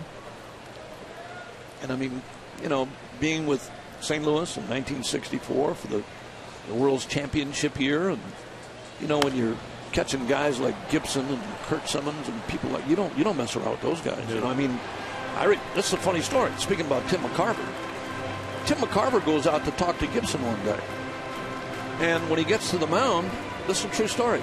Gibby says to him, "What do you want? The only thing you know about pitching is you can't hit it. Get out of here." That's what he told him. Yeah, Vuki told me that. Okay. You know, so I embellished on it a little bit. I was telling the same story. I went out to see Bob Gibson, and he screamed and hollered at me, "What do you want out here?" I said, "Nothing. I'm going to see Kurt Flood in center field." I'm not taking any chances. That's a pit stop. Yeah, but no, I was elated to be a second-string catcher in the major leagues. Sometimes when a regular guy got hurt, you played, you know, a little bit more. But backing up Joe Torre, Tim, here in Milwaukee with Del Crandall, those are all great memories. And a lot of times backup catchers, they get the hot day games, or you get the game like you know, Sandy Koufax is on the mound all of a sudden. And you hit him pretty well. You know what, Rocky? That's a really good point, because people say, well, you faced left-handed pitching. Oh, really? Guys like Koufax, Chris Short, the guy, and right. you play once a week. Right. It's bad enough playing against those guys when you play every day. Exactly. And to do it once a week, not a lot of fun. Ricky Weeks strikes out. You got to stay at least through the break and let us bring you back just for a second. I know you're busy. We got a few things we want to show for you and let you hear. Okay.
None other than Doc Severinsen, who, of course, the band leader of The Tonight Show starring Johnny Carson. He's known Uker over the years, and to be a part of the Bob Uker statue unveiling today, how special was it for you? Very, very special. He's a great guy, honest as the day is long, and very gracious, and he doesn't criticize anybody. That's why I thought I'd smoke a little cigar in honor of Uker right now. Okay, real quickly, one Uker story that you can give, television story that you can give about Bob Uker. Well, I really don't have any of those. But if we have time, he told a story once on the Tonight Show about, I think he was with the Cubs, and in the outfield they had the bullpen, and the door to the bullpen went out on the street, and the guys in the bullpen used to go across the street to a bar and watch the game on television till they saw somebody needed to be warming up. They'd run back over. And, that was a true story. But the guy, the good stuff just comes rolling out of him every minute. Well, thanks for your time. It was so glad to have you here and be a part of the ceremony today. It's my pleasure, really. All right, Brian, let's send it back up to you. All right, there's a match made in heaven right there. Telly Hughes and Doc Severs. I did not know you were a Cub. I'm telling you. And that story happened in Philadelphia. They had a bullpen, the back gate led out to the street. I used to go across the street and get a sandwich or something once in a while. I knew I wasn't going to play, so I'd sit over there and watch the game on TV. And you both got cigars. How about that? Well, he sent one up here. And I remember guys coming in that bar and sitting there in my uniform. You play for the Phillies? Yeah, I did. Oh, it's great to have Doc Severs here. They did a terrific job today for the event, and before you guys all came out, they really they were spot on, and just it's amazing that he's 80 plus and he can just belt it out. He's still performed the national anthem before the ball game today, Doc Severs, and it's been quite a day, and we've been reflecting on the Bob Uker statue unveiling. And we'll re-air that broadcast, certainly. That was a terrific broadcast. You can watch it again after our game here tonight. And you get to hear the speeches. Yeah, you shouldn't miss that. I mean, you have an opportunity to see that. What a great show. Garrett Jones sends one deep to right, and that one is long gone. A home run for Jones, and the Pirates are on the board for the first time. It's 5-1 Brewers. As Mark Rogers, his first blemish. So Jones with his 22nd home run of the year.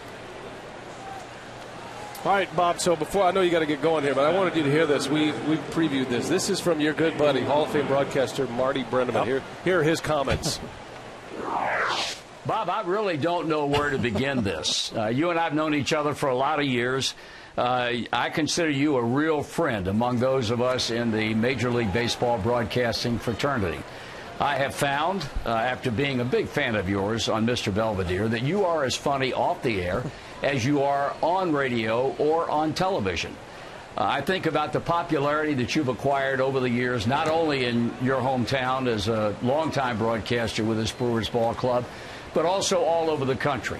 And I'm proud to tell people I know Bob Uker. I'm proud to reflect upon the great popularity and the success that you've had, to the point now where you're having a statue erected in your name outside the ballpark, somewhere that pigeons can rest and deposit whatever it is that they deposit on statues.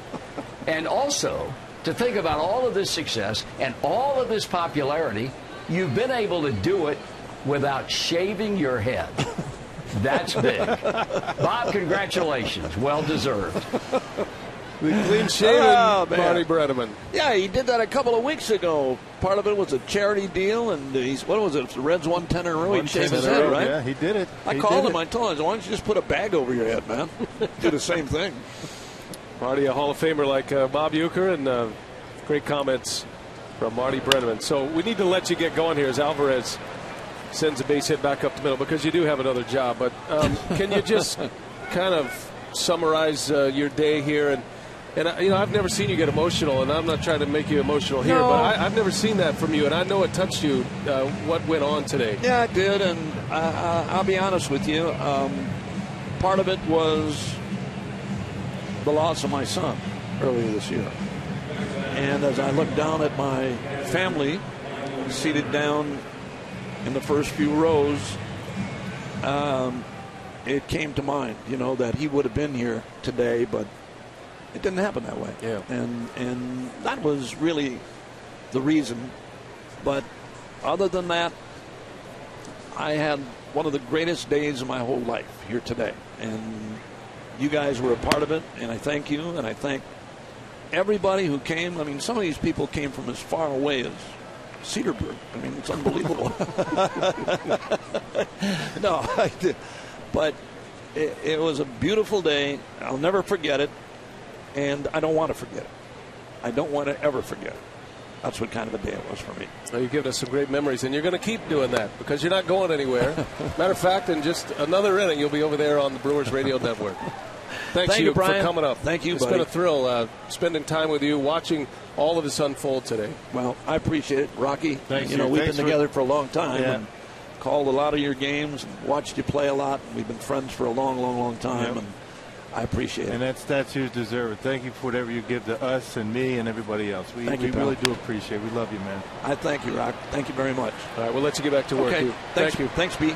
Thank you. Bob Uker, as that ball bounces away, and the throw comes into second. McKendry is safe there.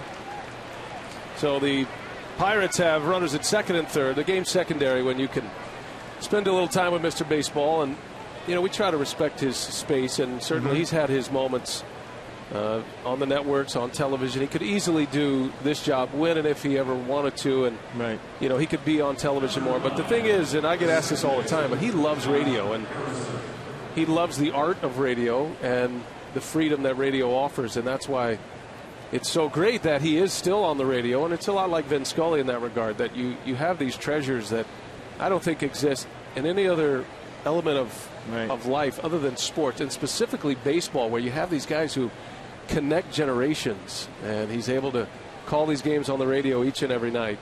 But it is fun to stop down like we did today and pay our respects to this fantastic career. And now here at Miller Park, that statue will be there as long as this ballpark is here, and it stands right next to Hank Aaron and the Commissioner Seelig, and of course Robin Young. And we were talking about that on the pregame show today, and how fortunate we all are to have had, you know, Bob Uker for as many years as we've had, because many opportunities to move on to what a lot of people would have considered to be bigger and better things, but that was never in his heart. He's been able to stay here and be here a long time, and we're the ones that benefit from that. We really do.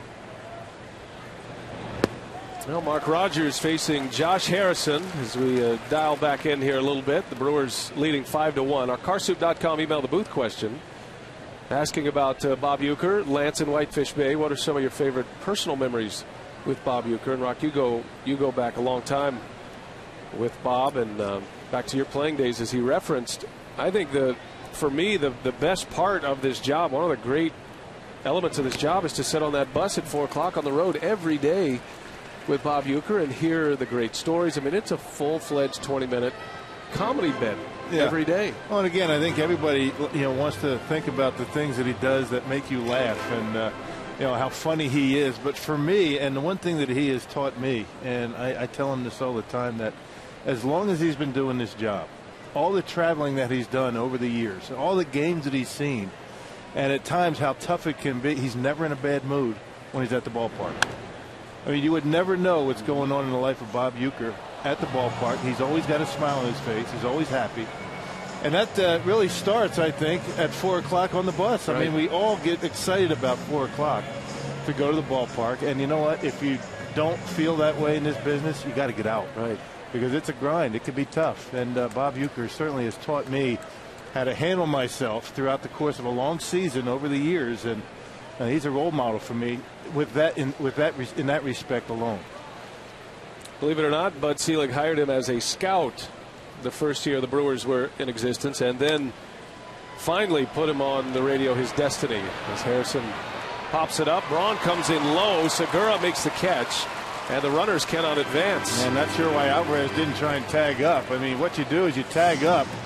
If Ryan Braun catches it and he's on his feet, you stay. But if Segura, who's going back toward the wall, if he catches it, you got to tag up. Might change things a little bit, you know, 4 runs down, but I don't think so. Well, Saturday, Fox Sports Networks and FX are the places to turn for a full day of college football action. FSN, FX, a lot of great matchups, including 4th-ranked Oklahoma. They're part of the coverage on FSN. They'll be taking on UTEP. That all starts at 11 a.m. Central on FSN and FX. College football Saturday. Clint Barmas with 2 away. 2nd and 3rd, 2 gone. The Pirates have a run in on a Garrett Jones home run, and Rogers ties up Barmas. Now we thank you for staying on a little extra time with us here today. We know he's got a lot of people. You can't imagine how many people are literally in line waiting for time with Bob Uker. Right. So we appreciate him coming over. And I think he's going to sleep pretty good tonight. Yeah, you think? I think so. Yeah.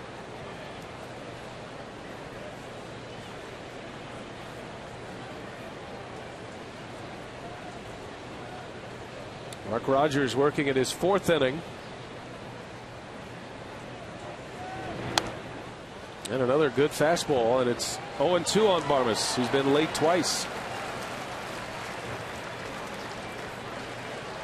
Still got a lot more coming up on the broadcast today. Got Bob Costas will be joining us. And certainly Bob Costas gives us great reference point to Bob Uker's career. But we'll also get into some baseball discussion with Bob Costas. He's good for about an appearance a year on Brewers television. Yeah, when we were eavesdropping on the radio, it sounds as though he doesn't like the wild card too much. Of course, we've known that from Bob. 0-2 pitch, and it's a little bit low. Lucroy blocks it. Barmas doesn't chase. Bob Costas considers himself as a baseball purist. But he says that the wild card and the expanded wild card is starting to grow on him. It's nice to have Bob Costas in your corner if you're the commissioner. Yeah. Because he gets around a little bit. He does. He knows a few people. And he did a great job today as the MC. Yes, he did. So Bob Costas will be joining us in the 6th inning, I believe. And I'm all for him calling some play-by-play. You know, we should just pack up and head on out. That was terrific. Yeah. Bob Costas currently calling games on the MLB Network. Dick Ebersol join us today. Doc Severinsen. We got Mark Attanasio coming up. 2 balls, 2 strikes on Barmas. And he sends a lazy pop-up. Lucroy looks at Hart. Lucroy will take it, and that's the inning. The Pirates do get a run, but Rogers strands a pair. Still 5-1 Brewers.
Piggly Wiggly, the official supermarket of Fox Sports Wisconsin.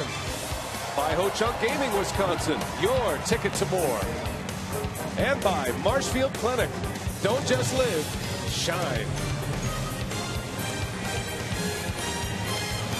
Well, let's check out our GMC keys to the game on Bob Uker Statue Dedication Day. Brewers with a big 4-run, 5-hit first inning. RBIs by Aramis Ramirez. He drove in a pair. A 2-run home run by Corey Hart. Brewers also scored on a wild pitch. Brewers had a 5-0 lead until Garrett Jones hit the home run to bring the Pirates to within 5-1. Mike Rogers giving up 1 run in the first 4 innings here tonight. And here is Ryan Braun leading off the bottom of the 4th inning. Braun followed by Ramirez and then Corey Hart. And we'll be joined by Mark Attanasio coming up in the 5th inning. 5-1 Brewers. Ryan Braun is 0 for 2. It's always good when you can get some production without Braun. You don't see that often, but he's hitless tonight. Jeff Karsten struck him out in the 1st inning. Kevin Correa, second, make it the 3rd pitcher used. He was in relief of McPherson. That ball's hit hard. Deep right field, and Snyder with just enough as Braun flies out. And tonight's Tower of the Game winner is Stone Harbor Pub in Sturgeon Bay. If they call the Brewers in the next 24 hours, they get 40 Miller Lite beer pen tickets to a Brewers home game. This offer courtesy of the Tavern League of Wisconsin and Miller Lite. 1 gone for Aramis Ramirez. Drove in 2 runs with a single back in the 1st inning, and then he walked his next time up after a day off from the starting lineup yesterday.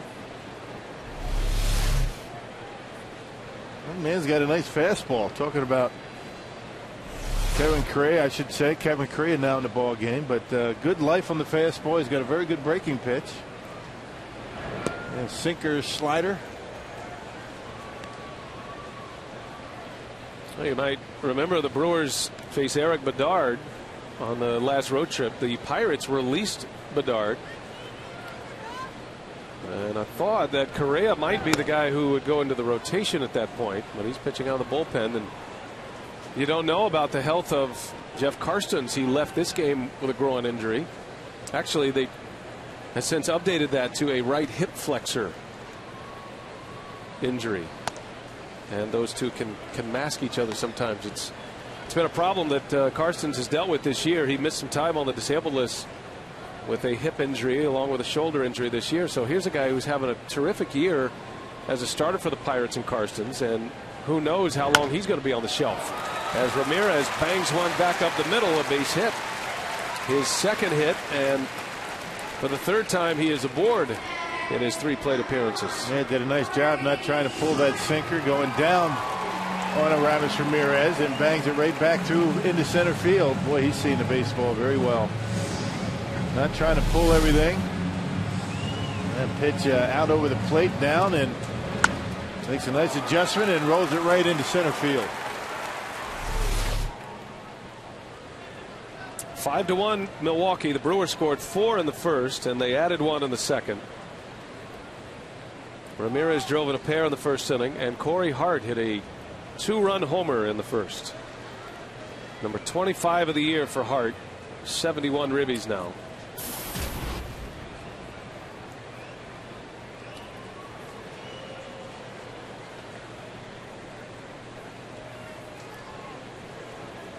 The Brewers having to play the role of the spoiler at this point.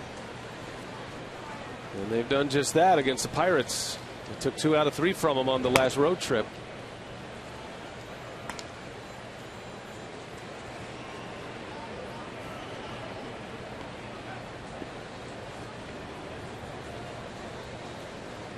Pittsburgh, after the All-Star break, in a tie for first place in the National League Central. As a matter of fact, right before the break, the Pirates, after a series win against Houston, had a 2-game lead in the division, and they went to the All-Star break with a 1-game lead, but they struggled at the end of July, and they've had a very rough August. They were 11-16 in August with 1 to play tonight. And they have gone from 3 games back to start the month of August to where they are now 9 back of the Cincinnati Reds. As the Pirates have struggled, the Cardinals have played decent baseball, and the Reds have just been on fire. And they put a lot of distance between themselves and their competitors. So now it's turning into perhaps a race for the wild card for the Cardinals and the Pirates. Still a lot of baseball to be played. Hey, you never know what can happen. Just go back to last year with the Cardinals. Everybody gave the Cardinals up for dead. You never know who's going to get hot in September. As you mentioned, a lot of baseball to be played. 1st of September is tomorrow. And you're playing a lot of games against your own division. That's where it stands right now. Reds up 8.5 on St. Louis, and then the Pirates are there at 9 back. And just to give it some perspective, remember 2008 here in Milwaukee and the anxiety that surrounded that pennant race. At the time, the Brewers had not been to the postseason in 26 years. It had been since 1982 since Milwaukee had emerged into the playoffs. They made it that year as the wild card entrant, and that's the general feeling in Pittsburgh right now. They haven't been since '92 as Hart lines one to right field, a base hit. Back-to-back singles for the Brewers, 2 on now with 1 away.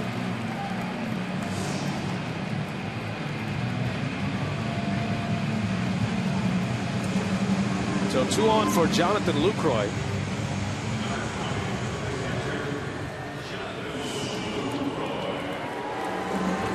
Lucroy tonight has a single, a stolen base. He's 1 for 2.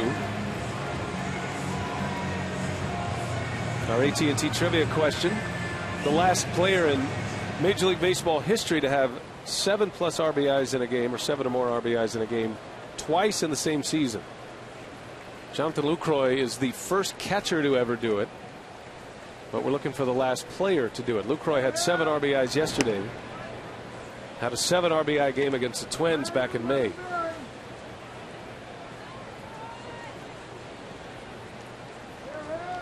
Speaking of the Twins, saw Corey Provis here at the ballpark today. Former partner of Bob Uker. It was good to see Corey and his wife Dana along with him.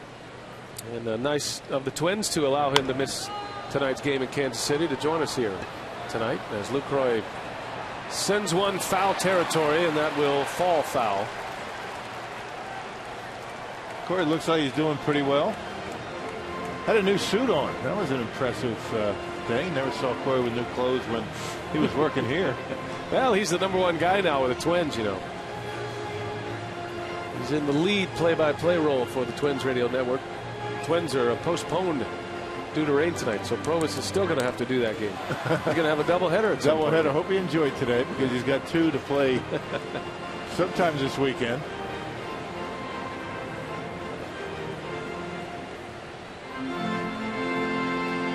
Well, Bob Uker's had some terrific partners.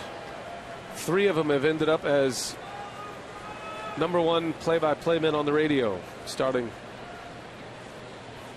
of course, with Pat Hughes of the Chicago Cubs. And we had a chance to spend a lot of time with Pat Hughes last week, and he told plenty of Bob Uker stories. And Hughes was on the air with you during a lot of the entertainment side of Uker's days, the network TV and the Johnny Carson shows and Mr. Belvedere. Jim Powell, now the lead voice of the Atlanta Braves radio network. And Corey Provis went on to be the Twins' #1 guy, and now Uker is joined every night by Joe Block. He's doing a terrific job in his first year.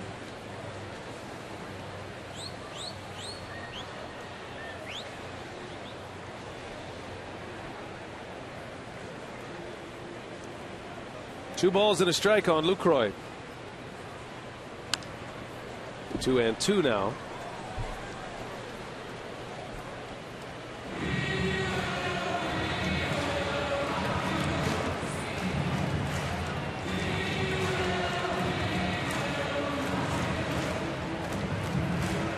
Lucroy's been great in spots like this all year.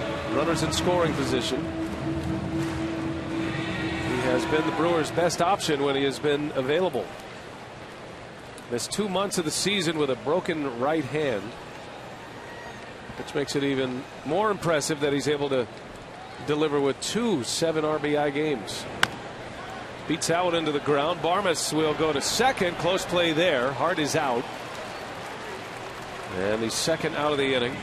Makes it first and third with 2 away for Carlos Gomez. That's what Correa does when he's going well. When he gets on top of that fastball, gets a lot of ground ball outs. Turn you double play. Lucroy didn't hit it very hard. That's why they weren't able to turn 2. Look at Corey coming in, getting a piece of the leg of Josh Harrison, eliminating any chance he had of making a throw to first.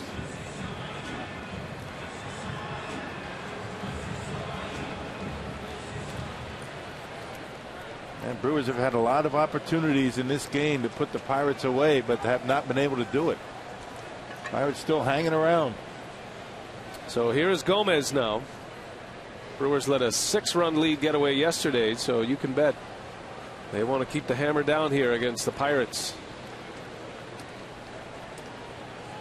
Gomez has struck out twice.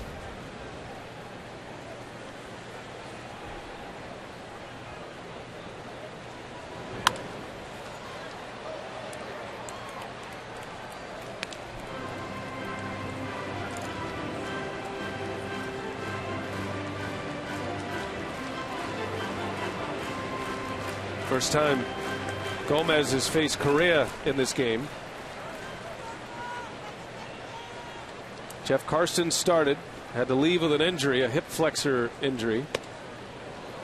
Kyle McPherson came in the game in the first inning. And now Kevin Correa.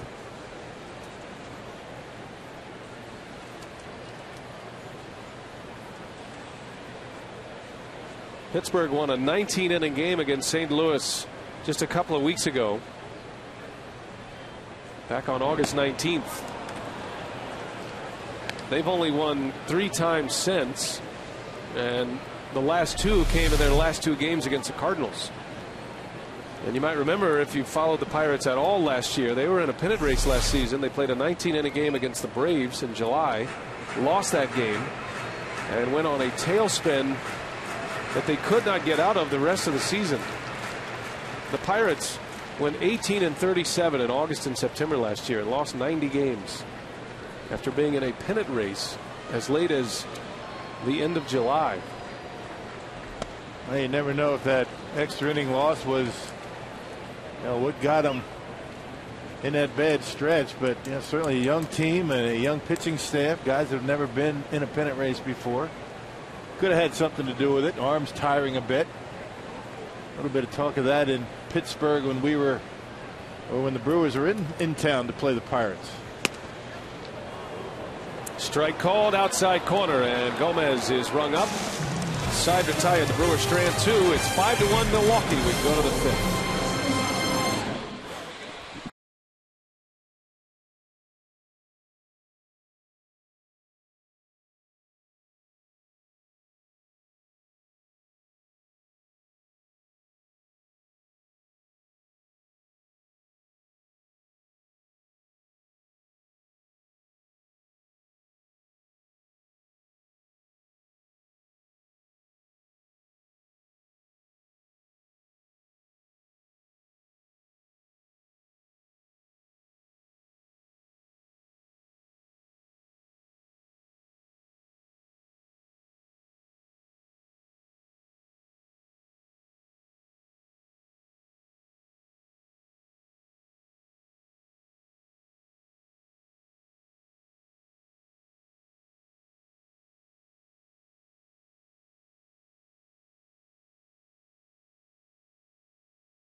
Mark Rogers is back on the mound. He starts his 5th inning, and it's 5-1 as the Brewers got 4 in the first, and our who's who continues here. Mark Attanasio joins us. Back of the line here. Not at all. You're preceding Bob Costas. Oh, okay. Costas hasn't come Dick on. Dick Ebersol's been on. I saw Dick in my monitor there. We had Bob Uker. We had Doc Severinsen. How about Doc Severinsen? Was that great? 85 years old. And can still just pound it out. I don't know how he has so much breath in him to hit those notes. Especially, did I see him smoking a cigar with Telly on the thing? You like that outfit? You like that outfit, Mark? Did it look good on you? The pants, the leather pants. I told the commissioner today we had to get him a pair of those leather pants. Well, we're thinking about where to go with all of this that we're trying to digest today. It's been quite a day here in Milwaukee. You have turned on a big spotlight to Milwaukee and Miller Park, and certainly Bob Costas can bring an A-list of guests as Correa sends one out to center field for Gomez. But congratulations to you and your team and the Brewers front office for putting together a terrific show from top to bottom. That was really entertaining. Our front office did a great job. Alita Mercer, Tyler Barnes, obviously, everyone who worked on this. Outstanding. And, a lot of work goes into that. Right. It all looks very simple. By the way, Bob Costas makes everybody look good, right? Smooth. It's like having Steve Nash, Right. It brings everybody's game up. But a lot of work goes into making it look so seamless. And you had some great comments. Your speech was right to the point, as always. And I asked Dick Ebersol this, but, how much preparation did you do? And what were you thinking about? What did you want to convey to the fans today about Bob Uker? I thought a lot about what I wanted to convey, and it took some time. And sometimes these speeches come to me quickly. And last night, over the last several days, it didn't. Because there's so many things you can say about Uke, right? Mm-hmm. So many great things, and there's so many funny stories. But I'm never going to be as funny as he is. And then look at who you're up there with Costas and Commissioner and Henry Aaron. So I thought I got to kind of be to the point. And I really didn't start rolling on the speech last night till after midnight, frankly. I kind of wrote that from 12:15 to about 1:45 last night. But the thing that makes Uker so special, not that he's so funny, but just a class act. The guy, what he's been able to accomplish in his life. Growing up in Milwaukee, doing baseball, he was a baseball player, and now he's a national celebrity of entertainer. And you got to tip your hat to a guy like that. As we talked to Dick Ebersol, it takes guts to go from just a baseball guy and try and be an entertainer. Sure, and one of the things that we didn't really get a chance to talk about, I was going to put into my speech, and then I thought, well, somebody else will talk about it, and nobody really did. Bob has done an enormous amount of charitable work, Make-A-Wish Foundation, and he's privately endowed all kinds of scholarships, which he does not want any fanfare for, doesn't really talk about it. And I was going to talk about it today, and I thought someone might, and they didn't, so I'm talking about it now. Yeah, and the bat assistance team, right? Major League Baseball, and that supports former players who have fallen on hard times. And Bob Uker's always been involved in the Scouts Fund as well. And those are just two of the many things that he's done. But he is a treasure. That was the name of our broadcast today, Bob Uker, a Milwaukee treasure. Have you had any conversations with the commissioner and about Bob Uker when he was Bob's boss? Now you're Bob's boss. And it's true. It's just he's just a handshake deal, right? There's never been a contract. I've heard that from both sides. I've heard it from the commissioner's side, and I've heard it from Uke's side. And it is a handshake deal. And handshake deals are the best kind of deals because they're based on trust. But one of the benefits when you have a contract is you can go back to the contract and look at it. And every now and then, both with the commissioner and me, the way we saw things and the way that Uke saw things was a little bit different. And Bob would always bring it up in at best an oblique way, because he really is here because he loves being here. He's not about the money. A lot of guys these days say they're not about the money. This guy is decidedly not about the money at any number of points in his career. They mentioned today that George Steinbrenner tried to woo him, but he could have just gone, national broadcast or just done movies or TV things, and he really didn't. He really loves Milwaukee, as he said. He loves, broadcasting games on radio.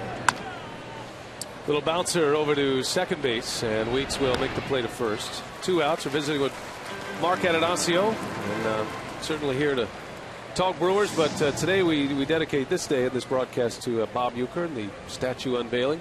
Take us through the process with the statue and how long it was in the planning, who did the decision to come up, and how long did it take to finally make it come to this day? Well, this Selig statue went so well, and one of the great things about it is to be able to celebrate something like that with everyone who was around at the time. And often these things get done, posthumously or whatever, and that's really no fun. I mean, it's okay, but it's not the same. So pretty much very quickly after that, we started talking about it internally, and we weren't really sure about how to approach Bob on it because, and Bob doesn't like to have the spotlight put on him. When we did the 50 years recognition for him, it took months to get him to agree to do that, and so we gave ourselves a lot of time and started talking to him early, but to our surprise, he pretty quickly said he would be interested in it. Well, he's in pretty good company with Henry Aaron, Robin Yount, and the commissioner. And but it probably was then a year and a half or something to get this, something like that. The commissioners was 2010, right? Yep. So it pretty much started right after that. And he seems to be happy with the likeness anyway. Uke is. That's important. Dick Ebersol kept telling me the likeness looked like Clint Eastwood. Which is all right. That's okay. Maybe Bob, slipped a couple of $100 to the sculptor. Is that from a specific era? I mean, do we know? Is that he said 80s? That they did. He told me today it was, and I had recollected that they'd given the sculptor all kinds of photographs to choose from. And Bob said no, he just kind of struck a pose, and then the guy, went from there. But I recall that at least the team, if I recall, had sent several photographs to the sculptor to look at. Well, now there are 4 out there. And really a good representation of Milwaukee baseball throughout the ages when you look at the statues that are currently out there. Henry Aaron and Bud Selig, Robin Yount, Bob Uker. Anybody else in line, perhaps? Perhaps yourself? I'm happy to just pay for the party. I don't know that. I think that's probably it in the statues. It's good for statues. Got to be pretty important. Yeah. Frankly, we're pretty. I understand it's pretty hard to get a star or something we have outside Miller Park. Is they do a vote every year, right, and nobody ever gets voted in. It's hard to even get a star. Tough crowd. Very. I vote for everyone. I check off every box. Yeah, ballots come out every year. You vote for a few, and the lucky ones get in the Walk of Fame. I think it is, right? The pitch is Walk of Fame, that's what they call it. A little bit low. 2-2 the count now. Mark Attanasio joins us, and a great event today. A little Brewers baseball tonight. Just a quick 3-game homestand with the Pirates. And Mark, as we have gone through this season, it has certainly been a disappointment in a lot of areas, and certainly the Brewers are, you feel like, in a position to get right back at it next year, and still baseball to be played and evaluations to be made. But as that one is fouled away, it looks like this is a club, and I'd love to get your thoughts on where you think it can go from now until next opening day. Well, first and foremost, one of the things Doug Melvin asked me today is, what are we trying to do? Are we trying to win games or trying to see players? And the answer to that is we're always trying to win games. And I think, frankly, if you ask Doug, Gordon, Craig, counsel who I was on the phone with at the time, or if you ask me or you ask Ron Renicky, we're out here to win games. And so it starts with that, and and then we go from there. Now we're going to probably bring a few guys up, and obviously that's got to be announced. But combination of stretching out the pitchers. I think this may be the last start for Mark Rogers tonight, and based on now there's everything's focused on how many innings someone pitches, and. We don't want to see a couple of other guys, but we're not really Corey Hart, Ricky Weeks, guys like that. They want to play, so bringing guys up to sit on the bench doesn't really help us. Probably have to do something with the Corey Ransom waiver, and I think Doug is thinking about another outfielder, but Niger's picking it up here, and we'd like to see Carlos Gomez play more. So I'm not really sure how that's all going to sort itself out. Last night, Ryan Braun's putting up MVP numbers again, so I don't think he wants to take a seat. Yeah, he's not coming out anytime soon. But you have to be impressed with the young pitchers that we've seen here. I mean, Mike Fiers and Estrada, and Mark Rogers has done well. Yeah, look, we're still trying to win games here, but this has been every season's different, but we've actually scored more runs to this point than we did last year to this point. We've got more offense. Our pitching in general is on track to set a major league strikeout record, and so we know where we've had issues, and it's really just in one area. So I think that gives us a lot of encouragement going into the end of this season and into next season. Mark Attanasio here in the booth with us as that one is lifted in the air. Snyder into right center. Morgan and Gomez come together. Gomez makes the play. Mark, always great to visit with you. Terrific day today. Thanks for joining us here. Appreciate everything Thanks, Mark. you guys have done today. Okay. And always. Mark Attanasio, ladies and gentlemen. 5-1, the Brewers are.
Baseball, and the Brewers have a 5-1 lead courtesy of a 4-run first inning.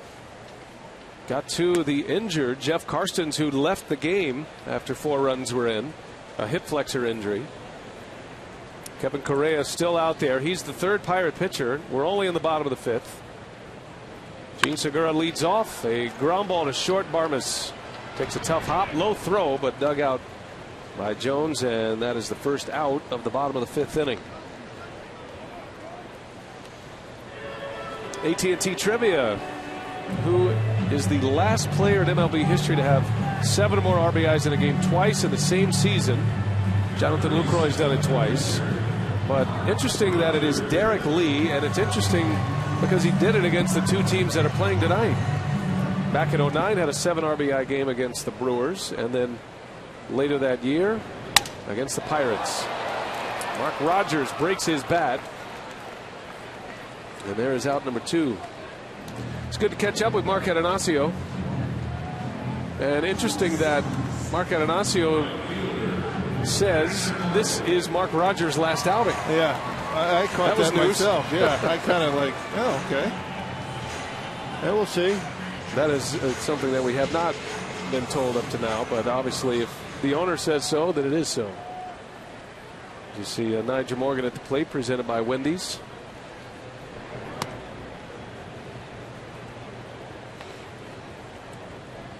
So if in fact this is Mark Rogers' final start, he's trying to go out with a bang. There's been a lot of talk about Rogers and, shutting him down at some point, and his innings are starting to stack up. Remember, Rogers was injured last year, threw just over 44 innings last season, so he's in serious uncharted territory for the last couple of years. And you can understand really wanting to be careful with his innings totals, and based on all the injury problems that he's had in his career. You certainly don't want to jeopardize any opportunities for him next year just because you want to have him see him in September this year.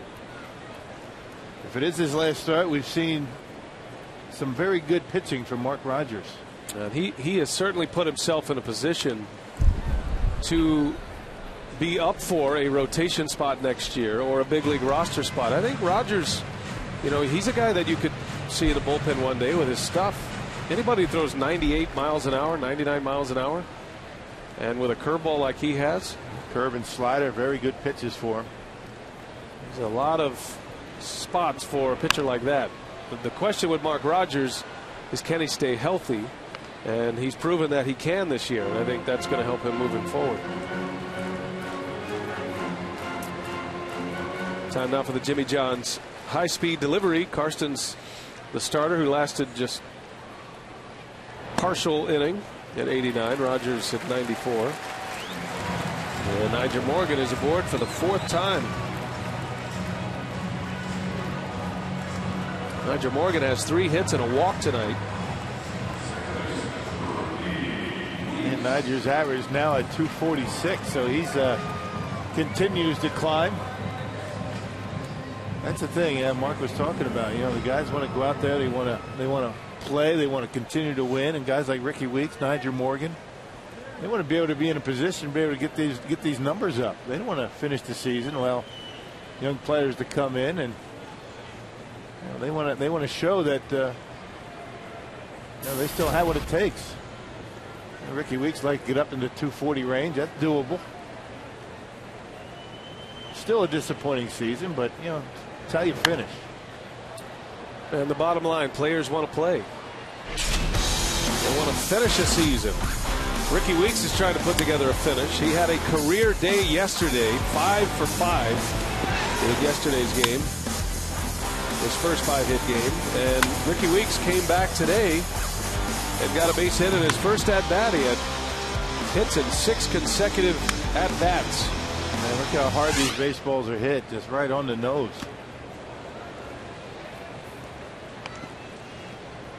He's down 0-2. Weeks started the day batting .222.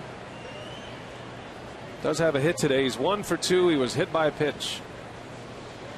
Singled, stole a base, and scored a run in the first.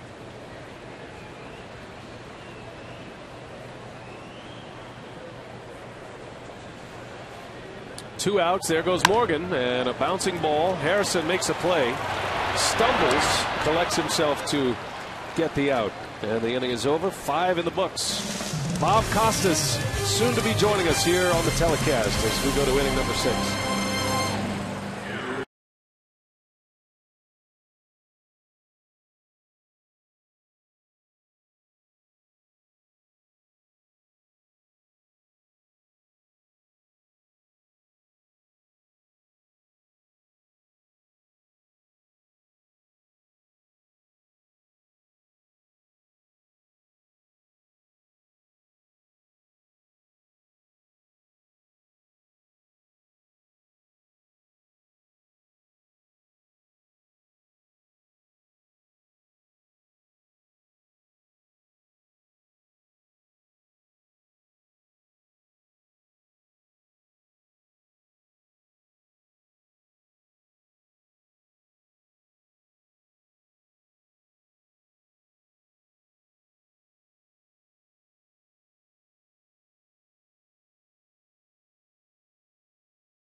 Mark Rogers and the Brewers with the lead. As we've been talking about, the Brewers unveiled a statue of Bob Uker today at Miller Park. Read Ryan Kartche's coverage of the event at FoxSportsWisconsin.com. And the master of ceremonies for that event, Bob Costas, is joining us here in the booth. And we've already heard from you once today, Bob Costas. Yeah, unwittingly. I was not fully aware until finally it dawned on me. I kept looking over at Uker, and the monitor was just over his shoulder. And I'm thinking, why have they shown us 117 times? And it finally dawned on me, maybe we're actually on. It was very entertaining, and as you came over, it reminded me, it felt like we were watching the '97 World Series again, and you slipped right into play-by-play, and Uke slipped right into his analyst mode. Yeah, more or less. Terrific. The only difference being I wasn't exactly sure who was in the game. I thought you did a nice job of stealing off his notes. He had no notes. And that's the way he does it. Yeah, right? more or less. Amazing. I was amazed the commissioner had notes today, because he very rarely has notes. The commissioner had prepared remarks. Henry Aaron more or less winged it. Dick Ebersol the same, but the commissioner left nothing to chance. That was an A list of celebrities. Not many guys would be able to bring that kind of group in.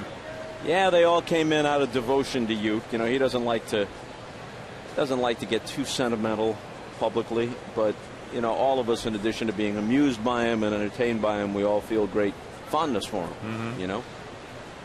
Well, I thought you were the star of the show, believe it or not. Everybody came to see Uke, but Bob, you did a great job. And as Uke said, you took most of his material. You left him without anything, but no, you did a terrific job. I'm a student of the Uker catalog, so I was able to pull up a Uker anecdote or remark that fit almost anything that came up during the course of the ceremony. But I thought if there was one surprise star, it was Robin Yount with the video that he sent from Italy. I mean, that was Comedy Central worthy. Awesome. Yeah, it was a great video, and you'll get to see that tonight. We'll re-air the broadcast after our ball game here tonight. But Robin, essentially the story is he couldn't be here as Garrett Jones strikes out. And Robin, so he taped this piece, and there you go. Robin went around Italy and had some pretty funny things to say, and asking Italians if they'd seen Bob Uker. Bob Uker. They're dedicating a statue to him today.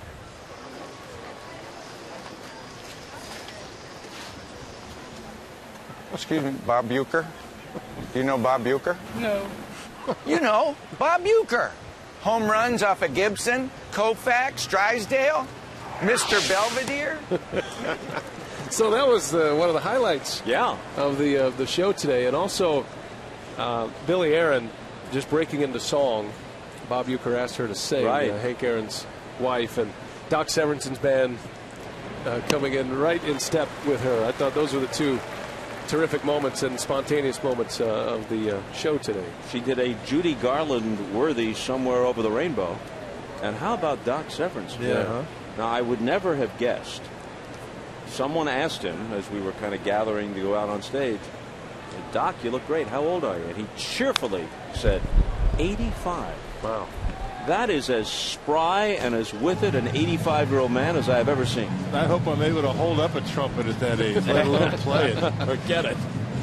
Tell us a Bob Uker story back in the old days when you guys are working some baseball together. I mean, anything come to mind when you think of Uke?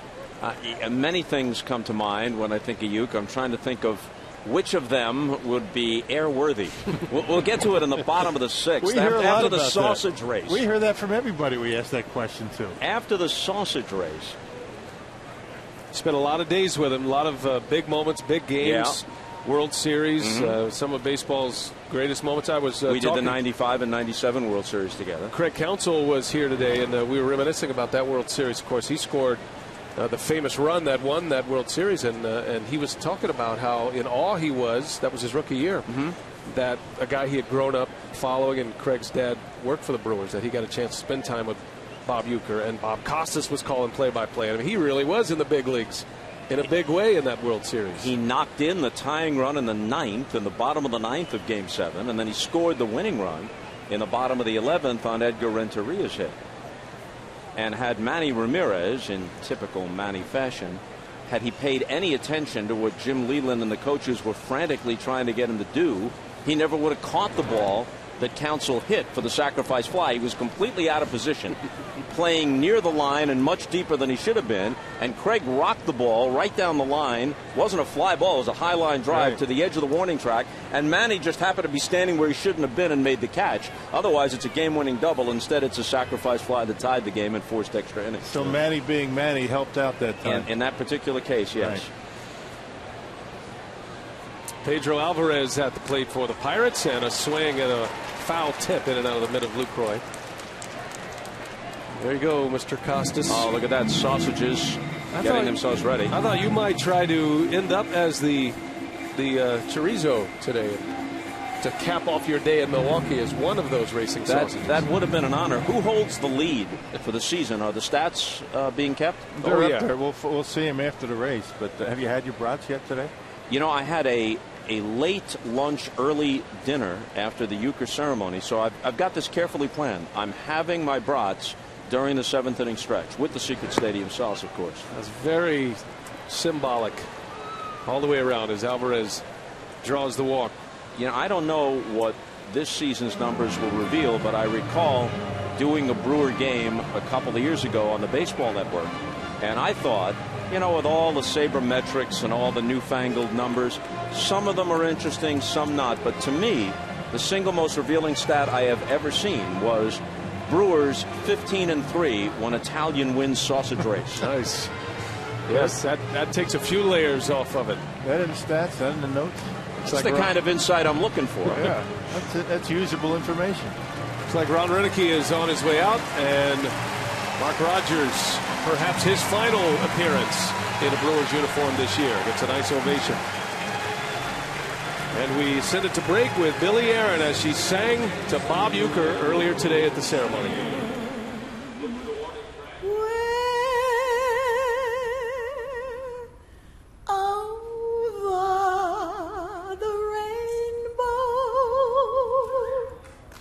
Way up high there.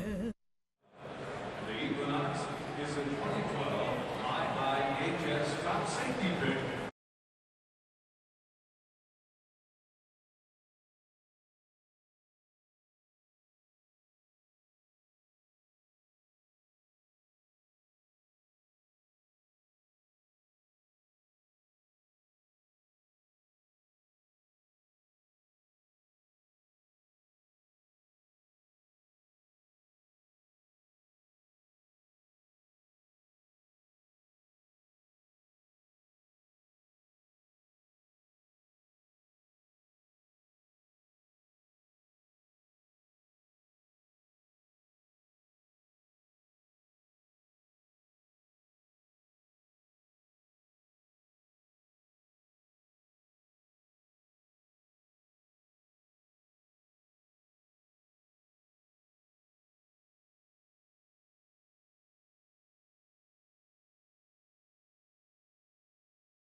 Of the year, final appearance for the Brewers. He will go out with a bang. He's got a chance to win 3 in a row to finish his season. 5 1/3 tonight, 1 run. And Ron Renicky makes the move. It's 5-1 Milwaukee as we play the Pirates 6th inning, and Rockets Cameron Lowe in the game. Yeah, Cameron's been throwing the baseball extremely well. 3.5 earned run average. Last pitch against the Cubs on Monday, he pitched an inning. He gave up a solo home run in that ball game to Brett Jackson, but other than that, he had a very good road trip. Bob Costas joining us here in the broadcast booth, and had a great day today. The MC, Master of Ceremonies for the Bob Uker statue unveiling, and did a great job. I know you've done thousands of those, but as Mark Attanasio said, you're like the Steve Nash. You make everybody better, and just a great job. And when you were asked to do this, what were some of the things that went through your mind and some of the things that you were thinking about as you were preparing? Well, just how much fun it was to work with you, how much fun it is to know him. how spontaneously funny he can be. Obviously, he's got his stories that through the years have kind of become part of the Uker legend. But then he'll just come up with something on the spur of the moment. For example, today, and I guess if they're going to show it, show the entire ceremony later, then people will see it. But I recalled an episode from the playoffs in the 90s. The Yankees were playing the Orioles, and it was late in a very tense game. And the director began to take just tight shots of faces. And I picked up on what the director was doing, trying to capture the drama of the moment. And so the only caption it seemed to me to put beneath those pictures was simply the names. So I'd say Joe Torre, Davey Johnson, Derek Jeter, Cal Ripken, Andy Pettitte, Mike Mussina. And then they took a shot just like that of a perfect full moon. Whereupon Uke, who had said nothing to that point, said, Don Zimmer. And it is a full moon tonight. Yep. Almost on cue. There it is. A little bit of a haze in front of it, but just for but you. There it is. How do you do that? Don Zimmer. He does. That does look a lot like Don Zimmer. Let's face it. It's perfect likeness. Oh, that's great. You know, Uke was talking about when he played, and he was a funny guy, and everybody who played with him says he's the funniest guy I've ever been around. Tim McCarver says that, but he also knew when to be serious, and he knew when to take his job seriously. And I'm sure you sat with him many times during those big moments, those big games, and he knew when to be serious too in those moments. Of course, and obviously he knows the game, and he can analyze the game and make those observations. But he'll pick his spots and, you know, have his little Bob Uker moments. And when something would come up that I thought might lead him into one of those things, I'd feed him a nice fat one, and he'd knock it out of the park, just like one of his 14 lifetime homers. An excellent straight man you are. Bob Costas is with us. We'll have him stick around through the 6th inning as Harrison, a slow roller, low, got a tough play here. And it's in time for the out. Wow, Cameron Lowe, not known for his defense, able to get a speedy runner in Josh Harrison to end the inning and end the Pirates' threat. That was some kind of play by the 6'8" Cameron Lowe.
Presented by the Wisconsin Lottery, reminding you to please play responsibly.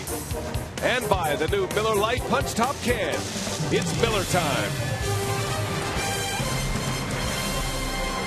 He's done a lot of great things in his career, but how about a Bob Costas call on a sausage race? Oh, and here is the Italian. As we mentioned earlier, always a good omen for the Brewers when the Italian has his night at the ballpark, and the Italian surging ahead and then holding off a late rush, and it is the Italian who hits the wire first and prevails in the always prestigious sausage race over the generic hot dog. I mean, that's got to be right up there with one of your great career accomplishments, that moment right there. I'm sending away for the tape. Olympics, NFL, World Series, sausage race. The Olympics and the sausage race in the space of just the same few weeks. I can hang it up now. Did a great job on the Olympics as Thank well. you. And welcome back to the States. Fantastic coverage of the Olympic Games. Bob Costas is with us, and enjoying every moment with him and all of the other celebrities that came to Milwaukee to be a part of this today as Ryan Braun pops it up. Foul territory. And there's out number one. I'd love to get into some baseball stuff with you because, we were talking about Uker and having some fun, but we always love your opinions on things that are happening in baseball. Specifically, this year, the first year, there will be an extra wild card team. And where are you at with that right now? I actually like that because, I think the wild card has always had drawbacks. Yes, it involves more teams, but the obvious drawback is it doesn't reward the team that finishes first enough. It doesn't put enough of a premium on finishing first. And it takes a lot of the drama away from a really close race. I mean, how many times have the Yankees and Red Sox come to the last weekend? Or the Cardinals and Astros several years ago came to the last weekend neck and neck. It meant nothing because the loser was going to be the wild card and there wasn't enough of a difference once the postseason started. This takes care of some of that. But I would go a step further. I would make the play-in round best 2 out of 3, and I would play all 3 games if necessary on the home field of the wild card team with the better record. And then the team that survives that goes to the home field of the team with the best record in the league. It's a best of 5. I'd play all 5 if necessary on the home field of the team with the best record. Then if the wild card wins that and advances, then they're on equal footing with the survivor of the other division series. But that would really, there's a line drive caught by the leaping shortstop, who I believe is still Barmas. Barmas, yes. Yeah. Last time I checked, I was in the suite. I wasn't paying that much attention, but it's still Barmas. You're in with the wild card. You really weren't before. Yeah. Right? And especially under this setup, I think they're on the right track, but they can make it stronger by making that first round 2 out of 3 instead of a single game, and further advantaging the best team by giving them all the home games in the first round. Replay. I mean, expansion of replay, yes or no, or what do you think? I'm especially for it in the postseason, and have been for many, many years. You just cannot run the risk of, and I use his name reluctantly because he was a very good umpire, but Don Denkinger's name is synonymous with, and there's a little bloop into shallow center field that will drop for a hit. Makeshift play-by-play in and around the interview portion of the broadcast. Corey Hart with the blue pitch. 3 for 3, incidentally. There you go. The first one was a home run in the first. Anyway, where was I? We're talking about the sausage race and replay. Right. And you just can't run the risk of having a World Series decided on a play like that. Or having, remember the play between the Pirates and the Braves where Jerry Lane missed the call at the plate in the bottom of the 19th in Atlanta? What if that was the bottom of the 19th in the 7th game of the World Series? Right. Not only would it be an injustice, it would be a public relations black eye for the game. Lucroy bounces one over to third, and Alvarez will go the easy way. You're staying, right? You don't have anywhere to be. I have to stay now because I haven't completed my very important thought. We have 9 innings to get this in. Yeah, great.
game summary brought to you by Toyota. Ramos Ramirez with a 2 RBI single. That was in the first inning. Got the Brewers started quickly. Then Corey Hart, a 2-run home run in the first.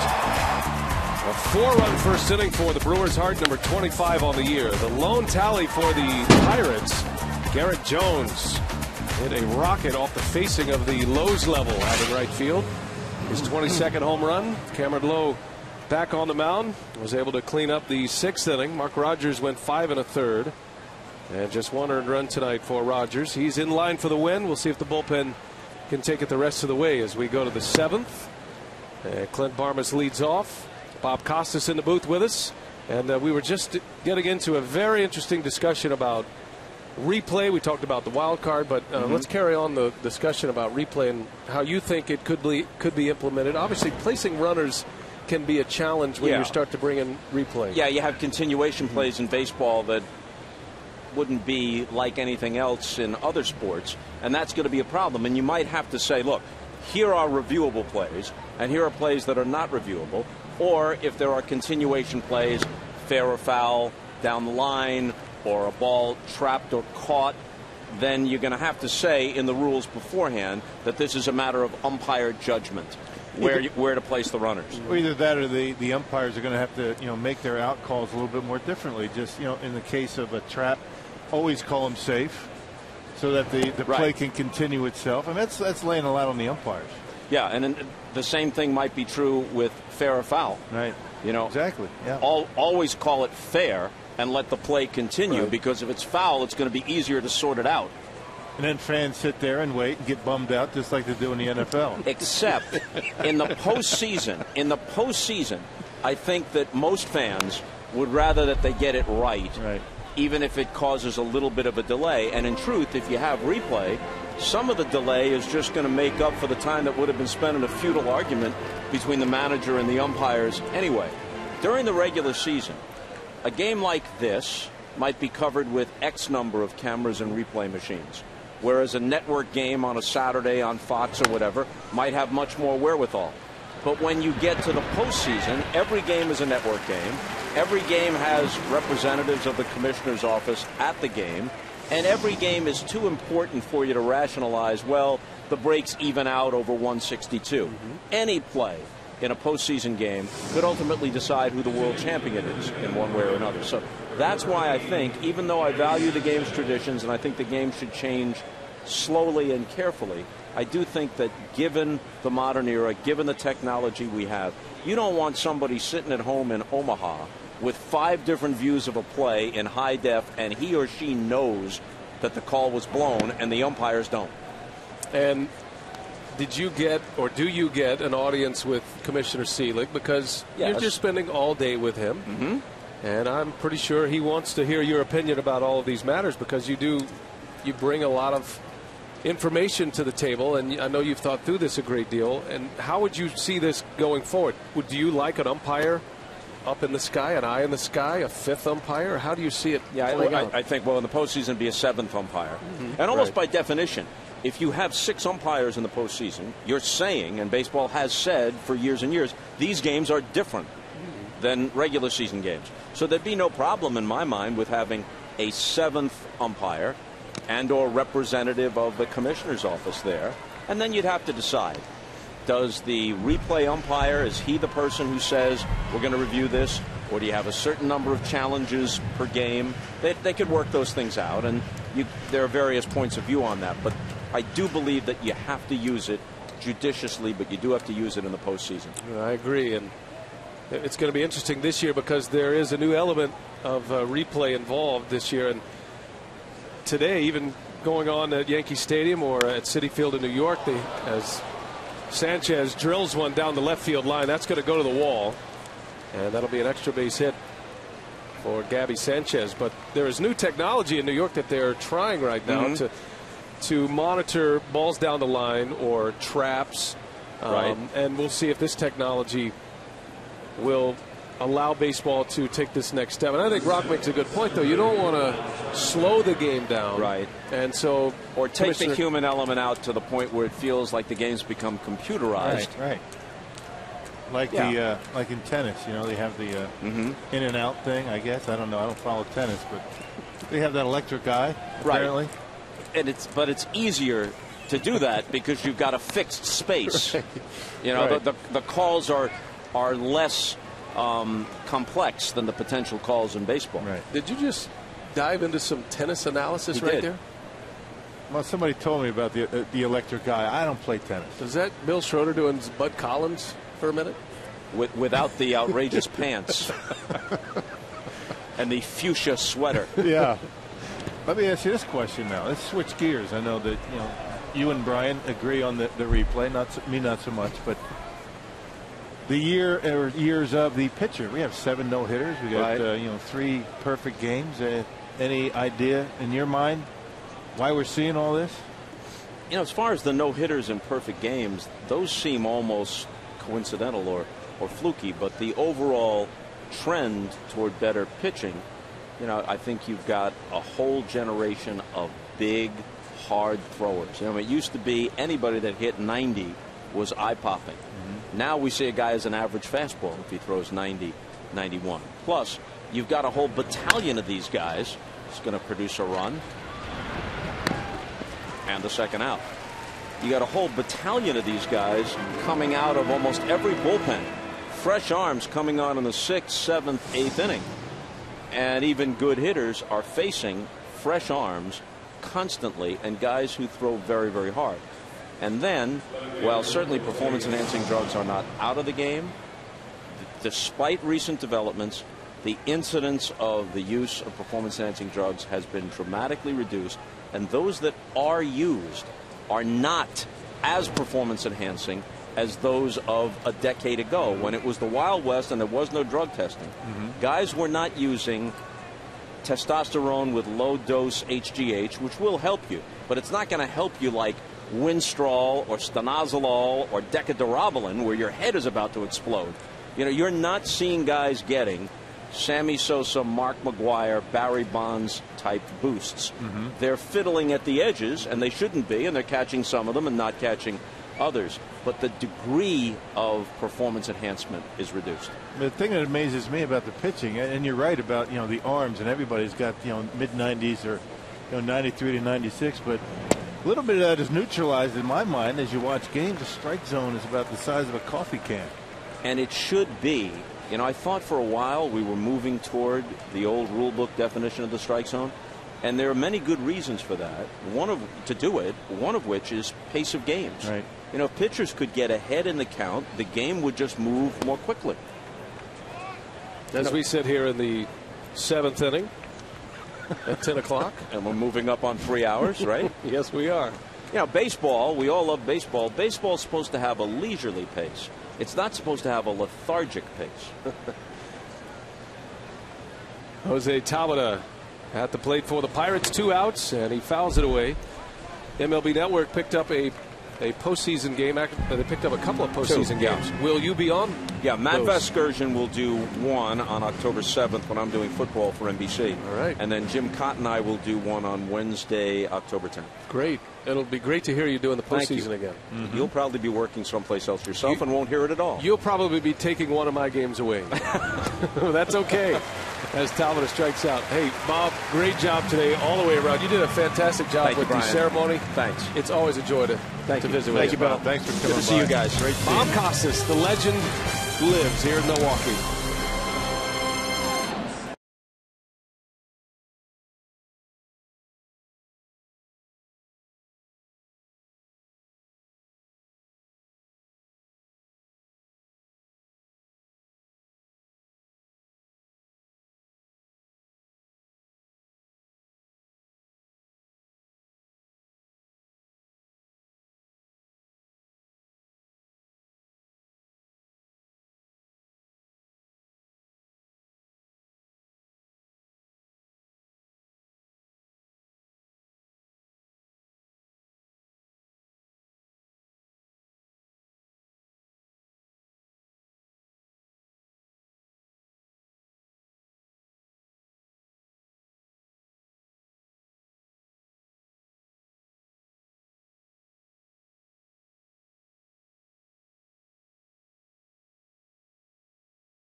time for the pulse of social media. Sophia Minard is here, and we asked fans on our Twitter account today what Bob Uker's meant to them as a fan. A lot of great responses, huh? Correct. Fans have been tweeting us all night with some of their favorite Uker memories and stories, and we're going to share a few of them here with our fans as well tonight.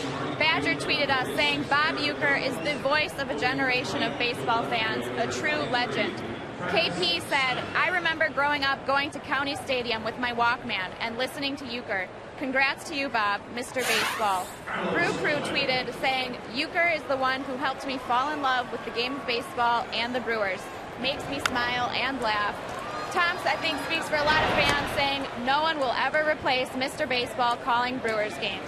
He is the Brewers' diamond in the rough. BA and Rock, great response from fans. We've heard from so many incredible people tonight. Fans weighing in, showing their appreciation for Uker as well.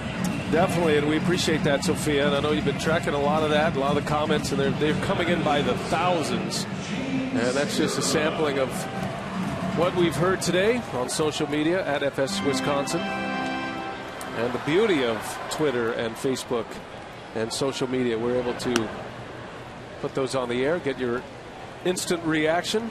It's been a lot of fun today. And our thanks to Bob Costas for joining us. And always offers some terrific opinions. And, you know, we brought all those questions up about some of the things that are going on in baseball. As Segura bounces to Barmas, 2 quick outs here. Because I know Bob, and I saw him earlier today talking with Commissioner Seelig, and it is interesting to be a fly on the wall for some of those conversations. And I'll say this about Bob Costas: many, many years ago, as they began the wild card element to baseball, and of course the Brewers, remember, went from the American League to the National League to make it a 16-team National League and a 14-team American League. Bob Costas at that time, 16, 17 years ago, said the best way to do this is just what he pointed out. Now this is 15, 17 years ago. He said 3 5-team divisions in each league, and wouldn't you know it, here we are. Yeah. It's taken a long time to do that, but next year that's the way it'll be, because the Astros are going to the American League, and there will be 3 5-team divisions in each league. Yep. At that point in time, it was unsure how long interleague play was going to be lasting, and I guess now that interleague is here to stay, and we're going to see it every day next year. So he was right. This took a little bit of time, that's all. So thanks to all of our guests today. And we started our broadcast day with the Bob Uker statue unveiling ceremony, which will be re-airing as soon as our game is done here tonight. And make sure you don't miss that. It'll follow Brewers Live tonight. And we've had Dick Ebersol on with us. Bob Uker joined us for an inning. It will be the best free comedy show that you see all year. Right. Thanks to Mark Attanasio and Bob Costas. So now we zero in here as the Brewers have a 5-2 lead. Bottom of the 7th inning. Nigel Morgan has had quite a day. 3 hits and a walk. Started this game with a double. He scored 2 runs. Has a stolen base as well. Mark Rogers in line for his 3rd consecutive win. The Brewers scored 4 runs in the 1st inning. Ramirez and Corey Hart with 2 RBIs apiece. Hart hit a 2-run homer. The Brewers have men on the bases in every single inning just about tonight. Actually, it has been every inning. 2 for 11 with runners in scoring position. Gabby Sanchez takes it to the bag. And Jared Hughes is through the 7th inning. We go to the 8th from Miller Park. 5-2 Brewers.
hoping his bullpen can be better than they were yesterday, because Mark Rogers, perhaps in his final start, went 5 1/3 here tonight at Rockies in our Pizza Hut delivery of the game.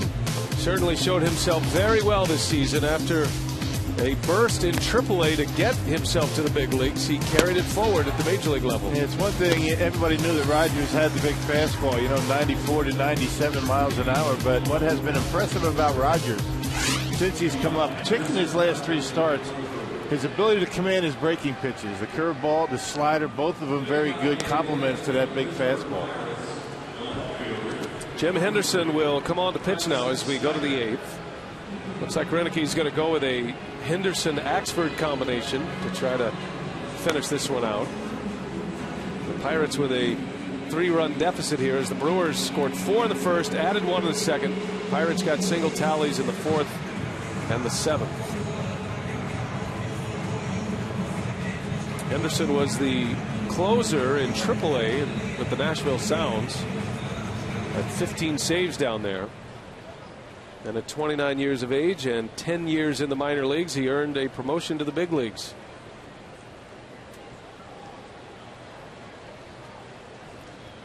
Travis Snyder will lead off. Remember that Hurdle still has Andrew McCutchen on his bench, not in the starting lineup tonight. He is available. Neil Walker, who is out of the starting lineup, is not. He's suffering from a back injury that could keep him out of this series. Well, that means that the Pirates only have right-handers available. McCutchen, Rod Barajas, the other catcher, and Jordy Mercer. It plays right into the hands of Ron Reinicke, who is probably going to be looking for Henderson to get through the 8th, and then John Axford the 9th. Pirates have been able to hang around, stick around in this ball game. Brewers could have put him away early tonight, but did not.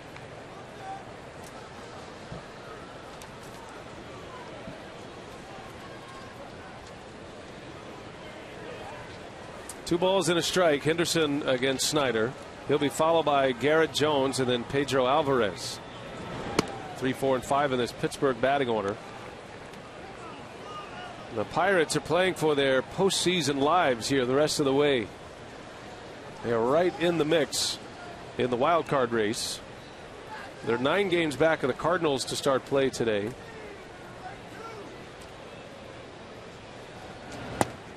As Henderson puts one by Snyder. With the advantage of having a big fastball at 96, you get it by a hitter on a 3-1 count. Looks like Snyder swung a ball 4.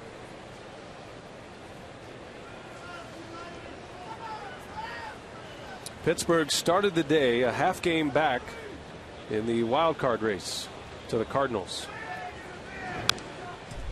Remember this year, as we were talking about with Bob Costas, the top 2 teams that are not division winners, the top 2 records will be the 2 wild card teams, and they'll play a 1-game playoff or play in essentially to see who goes to the division series.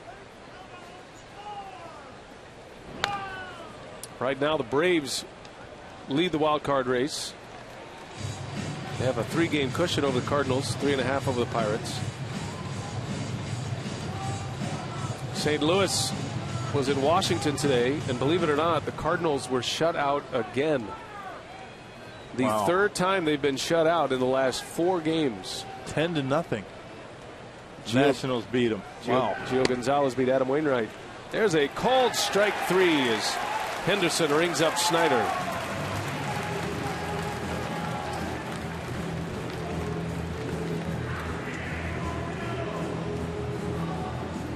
One gone here in the 8th.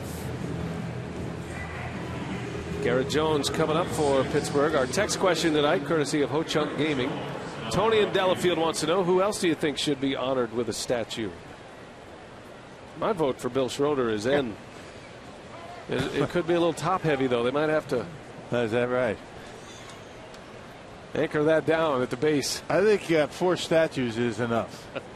What do you think? For now. When you start putting too many in there, it's kind of like, kind of diminishes the guys that are up there now, I think. We'll see.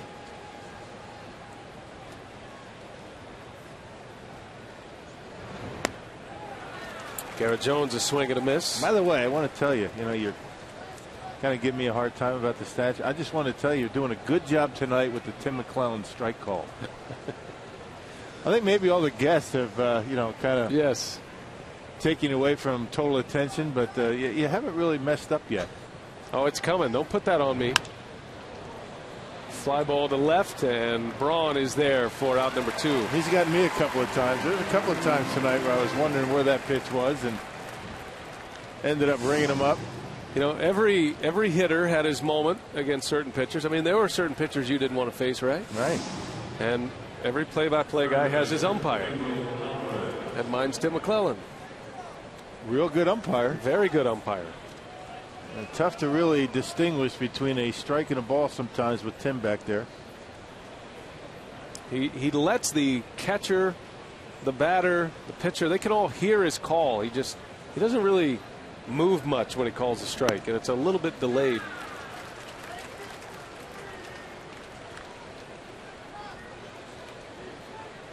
But I appreciate that. Now you're going to be thinking about it. Yeah, though, now you're you? in my kitchen now. I'm swirling.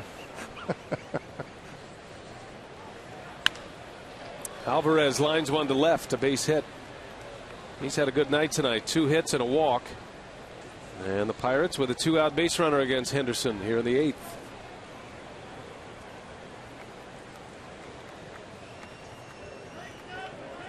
Well, you can learn the basics of baseball tonight on our Brewers Live postgame instructional. Davey Nelson and Bill Schroeder will take you through some of the techniques. Anything in mind at this point? Or are we still on a need-to-know basis? I'm thinking that we roll some B-roll, the Bob Uker ceremony. How to accept being honored by a statue or with a statue. All right. I like that. Maybe just roll that in. Because all of us at some time or another are going to have that experience, and we could definitely use some instruction on it. Learn a few lessons about humility, which Bob Uker certainly can teach us all. Not sure what my role would be in that, though. Wonder if Raleigh Fingers is still around.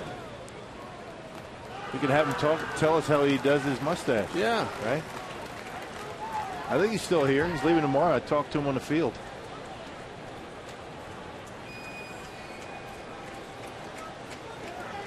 Oh, 0-2 the count on McHenry.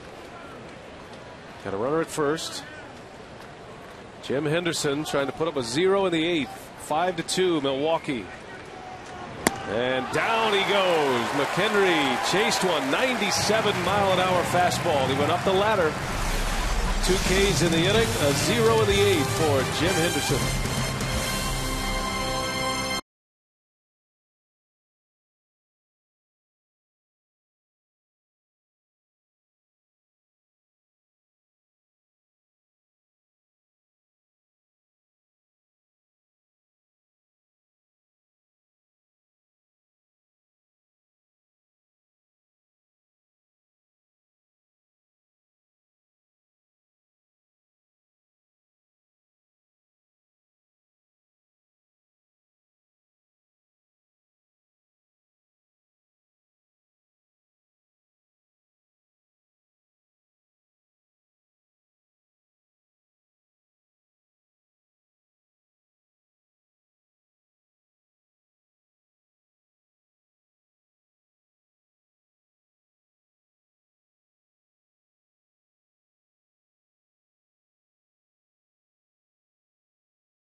For Brewers Live postgame coming up after the ballgame. We're going to break down Mark Rogers' start here. Could potentially be his last of the 2012 season. Also, Corey Hart has had a big night. He's our Marshfield Clinic shining moment of the game. Corey Hart's been on base all 4 times in this game, including his 25th home run. That one came in a 4-run Brewer first inning, and they have cruised since that opening inning. The Brewers out in front right now trying to get back on the winning track. They have had a good stretch of games over the last week plus. We'll break it down here from the Brewers in the clubhouse, and Ron Renick as well, all coming up on Brewers Live. Brian? All right, Craig, thank you. Looking forward to Brewers Live with Craig and Davey. Jim Henderson, a scoreless 8th inning, and we go to the bottom of the 8th now. 5-2 Milwaukee. Hisanori Takahashi is the next pitcher out of Clint Hurdle's bullpen. This is a pitcher that the Pirates just acquired last weekend from the Angels, giving Hurdle a couple of left-handed options in his pen. He'll face Ricky Weeks, Ryan Braun, and then Aramis Ramirez. And obviously Hurdle thinking of Takahashi as a guy who can get right-handers out. He's not just a situational left-hander for the Pirates. Yeah, kind of a funky delivery from Takahashi. His first appearance for the Pirates came on Sunday against the Brewers. He had a 3-up, 3-down inning. Had a rough go of it with the Angels. 0-3, a 5 earned run average in 42 games.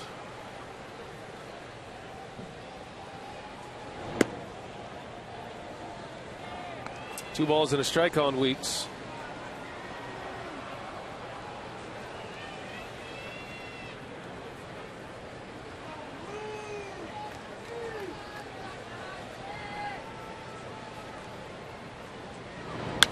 And that ball is lifted in the air to right. It's got some carry to it, but Garrett Jones is there.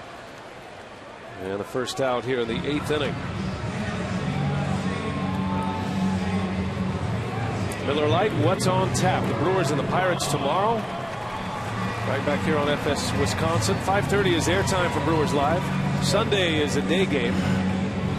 12:30 airtime for Brewers Live. We'll get started just after 1. Brewers Pirates, just a 3-game homestand. So as school is ready to start for most of the kids across Wisconsin, we encourage you to come out and join us here at the ballpark. The pitching probables are in. Marco Estrada scheduled to go tomorrow against A.J. Burnett, who has been the Pittsburgh ace this year. He's 15-5. Giovanni Gallardo and James McDonald on Sunday afternoon. That'll be a great pitching matchup. Cue shot off the bat of Braun. Going to be a tough play. The throw to first, not in time. How about that? Ryan Braun hit one right off the end of the bat. And an infield hit for Ryan Braun, his first hit of the night. It's amazing. That kid's something else. Having a rough day at the plate, but ends up with a base hit on that. A little nubber off the end. Most Takahashi couldn't get to it. Braun a sniffing base hit. Not even close at first base. Hey, on Sunday the 16th against the Mets, all fans in attendance get an Aramis Ramirez bobblehead. That's courtesy of Wild Impact Marketing. Call 902-4000 or visit Brewers.com for tickets. And here is Ramirez with a man on. See if Braun wants to try to steal a base here. The Brewers have been running at will tonight and all season against the Pirates. Braun has 21 steals this year. Been caught just 6 times. Brewers have 4 tonight. Even saw Jonathan Lucroy with a stolen base in this game.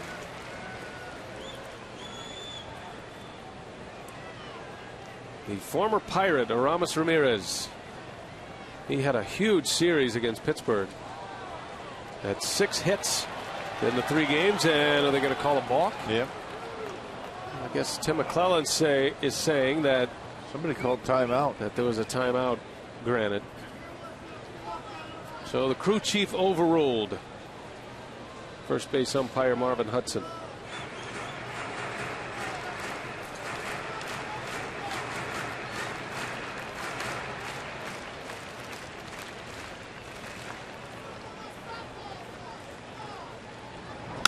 Ramirez into center field. Back is Presley at the wall, and it is gone. Aramis Ramirez goes off the scoreboard in center field. A 2-run home run. 7-2 Milwaukee. Brewers needed that. And Pirates have been able to claw their way back in this ball game. Down 5-2 is all, and a couple of big insurance runs for the Brewers. Ramirez stay hot. Wow, 3 hits today. And a big 2-run homer. Got under a little bit, but he's able to ride it on out of here. Number 21 of the year. And now 4 RBIs for Ramirez in this game, gives him 86 for the season. He has destroyed the Pirates this year, especially over the last 4 games against Pittsburgh. Reason to smile.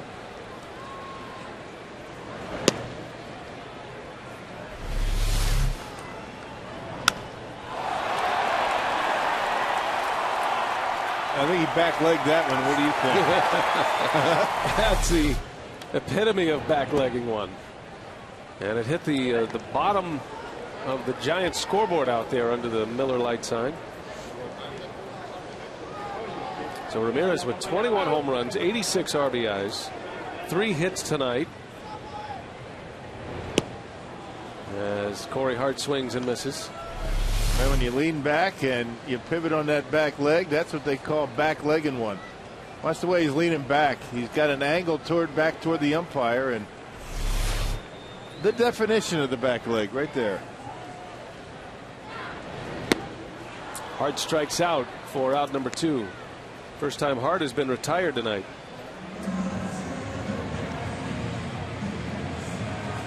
Ramirez on his way to a 27 home run season. He's got a chance to drive at 100. Typical year for Ramirez. Yeah. Amazing when you consider his start, though. And he's always been a guy to start slow, but he had an extremely slow start this year for the Brewers. I mean, extremely slow. He was hitting in the low 200s after the first couple of months. 2 outs. Here's Lucroy.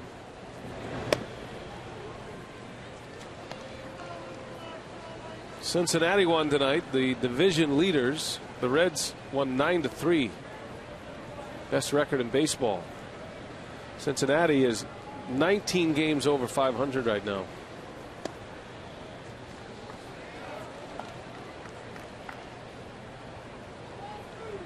I beg your pardon, 29 games over 500. Checking my math. Too late for that. Yeah. 81-52. They handle the Astros. Mike Leake was the winner. Bunch of home runs in that game. Cozart and Bruce homered for the Reds. Bruce has 28 now. Matt Dominguez at his first big league home run. Houston's got 92 losses. Rough year. Yep. Lucroy draws a walk. 2-out walk. Given up by Takahashi. Home Depot doing more on defense tonight. Take you back. Cameron Lowe, as the Pirates were trying to mount a rally into the inning with this play. That's a big play for a big man on a speedy base runner in Josh Harrison. It would have been a lot easier play for Aramis Ramirez, but Lowe able to get the out. That was back in the 6th inning to retire the side. Lowe in an inning and 2/3 scoreless. Jim Henderson with a scoreless 8th inning. Had a couple of strikeouts.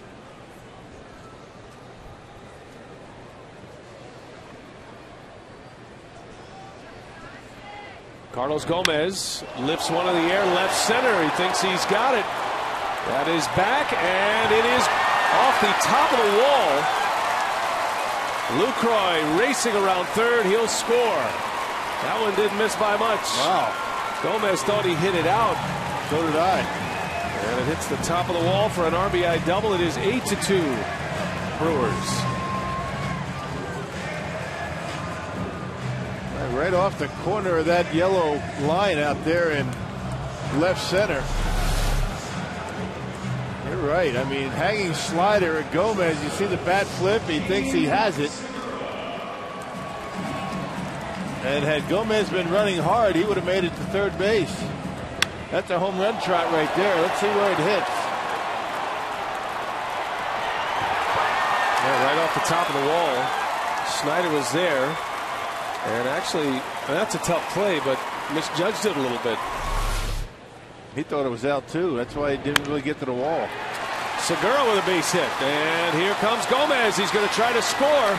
The throw to the plate, not in time. The speedy Gomez slides in safely. And the Brewers are pouring it on here in the 8th inning. It is now 9-2.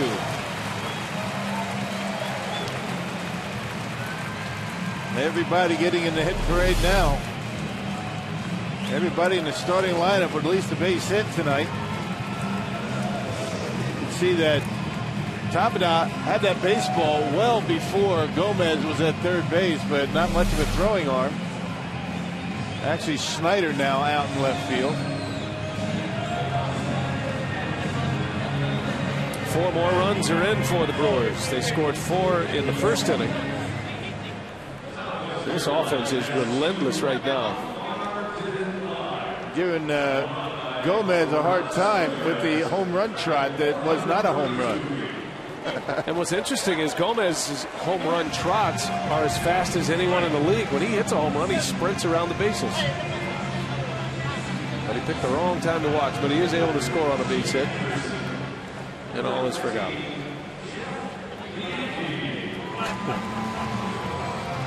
So a visit to the mound. Takahashi will remain in the game, and now Jeff Bianchi will get an at-bat. He'll be pinch hitting for Jim Henderson. 15 more hits for the Brewers. How about the offense? 21 hits last Monday, 11 runs and 17 hits yesterday, 9 runs, 15 hits tonight. Amazing. This is an offense clicking on all cylinders right now. Jeff Bianchi had a road trip of first through Pittsburgh and Chicago. Tuesday against the Chicago Cubs, Jeff Bianchi with his first major league home run. That was a 3-run home run, and that would be all the support Giovanni Gallardo would need that night. Pennsylvania native, got his first major league hit in Pittsburgh. Got some friends and family at the game at PNC Park. He's got some pretty good pop in that bat in that shortstop spot.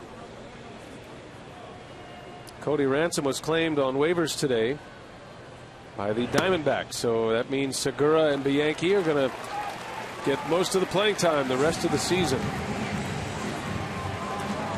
Bianchi walks, and 2 on with 2 out. And here comes Nyjer Morgan as the Brewers have batted around for the second time in this game.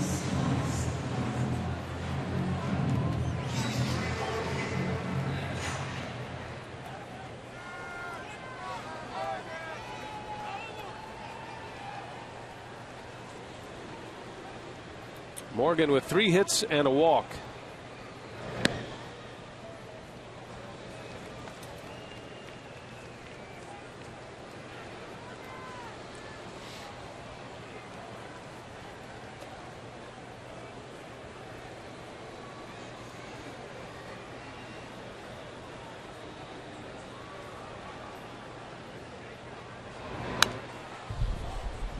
Nyjer's done a nice job tonight using the opposite field. All 3 of his hits have come to left field or left center. Had a double in the first inning. You can always start to tell when a hitter is getting it together at the plate when they start to go up the middle or use the opposite field. That means they're staying right on the baseball. Yeah, staying back, not jumping at the baseball, and putting a nice swing. It's a confident swing when you're hitting the right field. And Morgan strikes out, inning over here in the 8th. The Brewers bring 9 to the plate. They score 4 more runs on 4 hits. Aramis Ramirez, a 2-run homer, 4 ribbies tonight against his old team.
Great night at the ballpark so far, just shy of 34,000 on a Friday night, a full moon, and Bob Uker Day all across Wisconsin. That was proclaimed by Governor Scott Walker earlier today.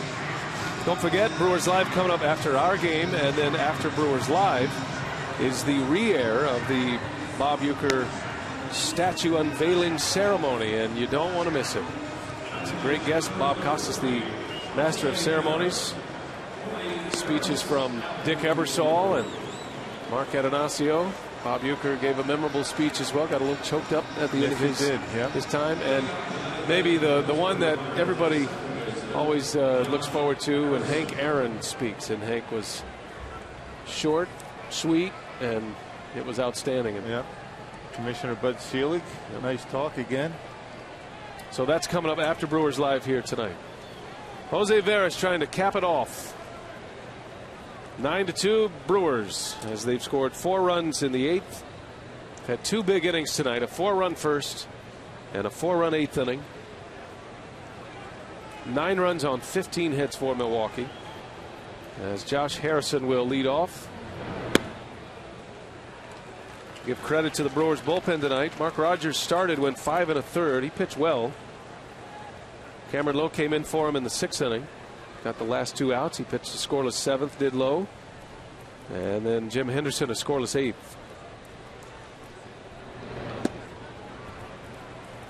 There's a strike. 0-2 the count. As Tim McClellan very calmly raises the thumb on Josh Harrison. And you have remained very patient all night. 1 Mississippi, 2 Mississippi. There it is.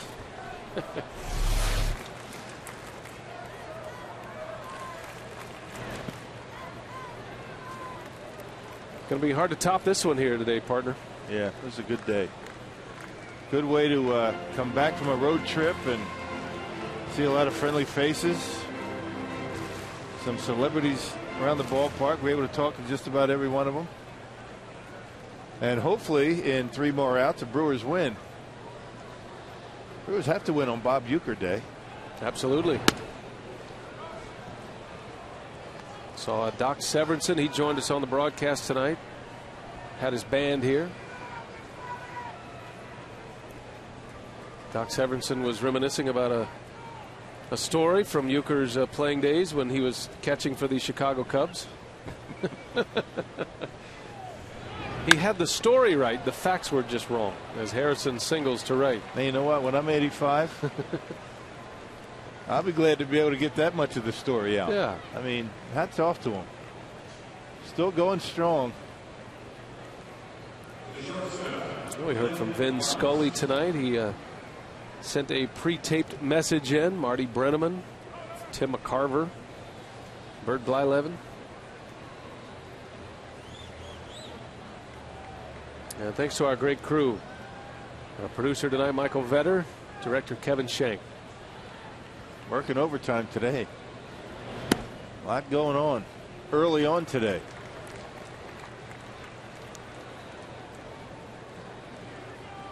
Glenn Barmas with a man at first.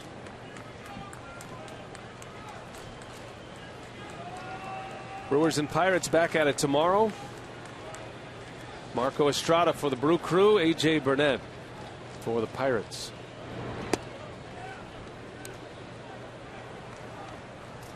Cardinals lost tonight. Nationals shut them out 10-0. Reds won. So Cincinnati is going to add to their lead in the division. 2 teams the Pirates are concerned about right now, the Cardinals and the Braves, the 2 teams that are ahead of the Pirates in the wild card race. And St. Louis lost, while Atlanta dropped an 8-5 game to the Phillies tonight in 10 innings. Phillies were able to tie it in the 9th, and then they scored 3 in the 10th to beat the Braves. You don't see the Braves give up many leads late. No. Not with their bullpen, and especially not with their closer, Craig Kimbrell. Yeah, they've got some arms out there. Kimbrell had just his 3rd blown save of the year.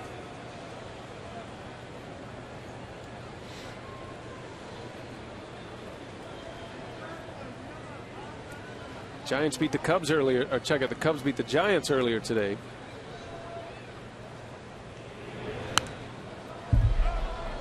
Did you see that the Orioles beat the Yankees? You know, the Orioles right now are 2 back. 6-1 they beat the Yankees today. They are 2 games behind the Yankees for the division. And the O's beat one of the Yankees' best pitchers lately, Hiroki Kuroda. Miguel Gonzalez got the win. J.J. Hardy hit another home run today, the former Brewer. Hit his 18th. And the O's they're back. They're just 2 back.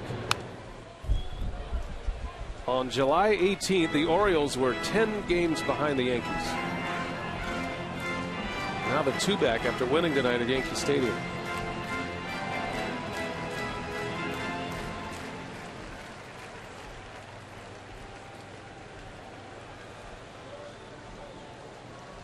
Got to give a lot of credit to Buck Showalter taking over during the 2010 season.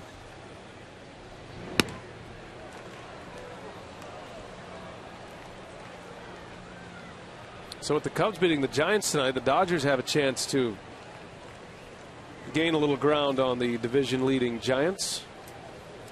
But Arizona leads LA 3-0. They're in the 5th inning. Giants have a 4.5 game lead over the Dodgers starting play today. 3-2 pitch. Barmas fouls it off Lucroy.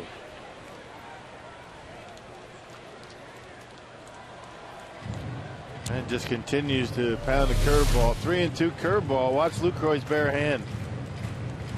Bang, right off the top of the hand.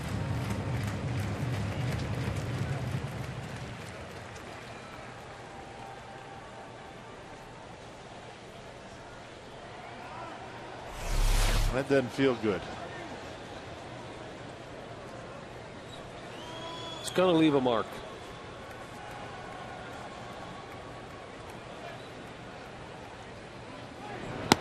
Swing and a miss. Barmas down on strikes. And went with a fastball and got it by him up in the strike zone. Here it is, hit it with a 7-run lead, and he swings right through it. That is the 10th strikeout for Brewer pitching. Remember, they were on a significant run of 10 strikeout games, at least 10 strikeouts, 8 in a row. That was broken up 2 days ago. But right back at it, a team that has a chance to set a major league strikeout record this year. The Brewers are on a pace to do that. They're averaging slightly fewer than 9 a game. They need to average more than 9 a game the rest of the season, and they've been able to do that lately.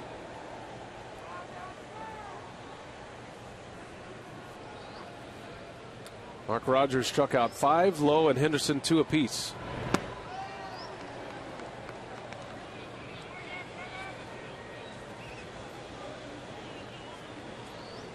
Jose Veras hoping to finish this one off quickly in the 9th. 1 out, a runner on. Gabby Sanchez at the plate. His second at bat. He doubled in a pinch hit roll in the 7th.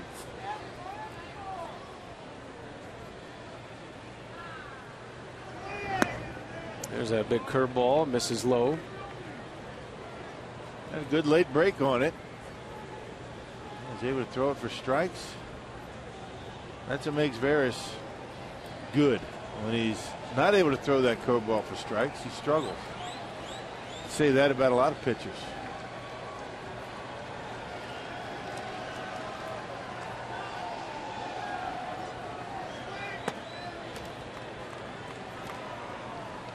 Three and 1 now. Pirates coming off a series win against the Cardinals. They had yesterday off. They had 2 shutouts against St. Louis. Feeling like they had turned the corner perhaps after the Brewers took 2 out of 3 from them.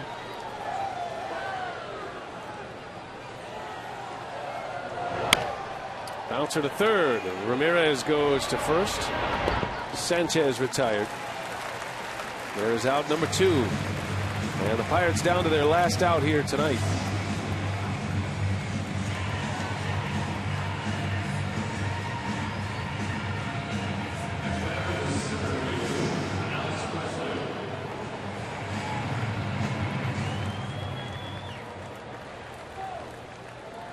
2 outs in the 9th. How's Mr. Baseball holding up?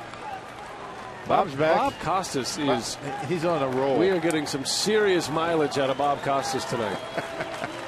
That's great. So you could use a little time off. Yeah. It's a big day for him. Let Bob bring it home.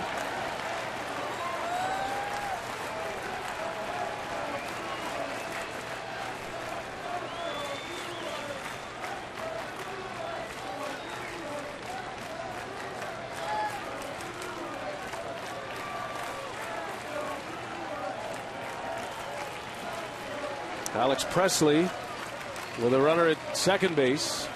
And there's a breaking ball low. 1 ball, 1 strike on Presley. You know, Rock, how about we've worked a long night tonight. Yeah, we have. How about we let Bob Uker bring us home tonight? Let's do it. Let's dial up the Brewers radio network. Yeah. We're not ashamed of it. There you have it. And the pitch by Barris. That one is in there. 1-2. We'll do it again for you tomorrow. An abbreviated 3-game homestand tomorrow evening and then Sunday afternoon before the Brewers hit the road again.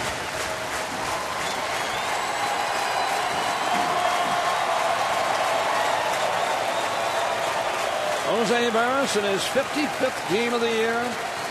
Alex Presley swings and lines a base hit to the gap in left center. It's going to be cut off out there by Ryan Braun, and the Pirates add 1 more on a 2-out base hit by Alex Presley. That's his 2nd RBI in the game and his 2nd base hit.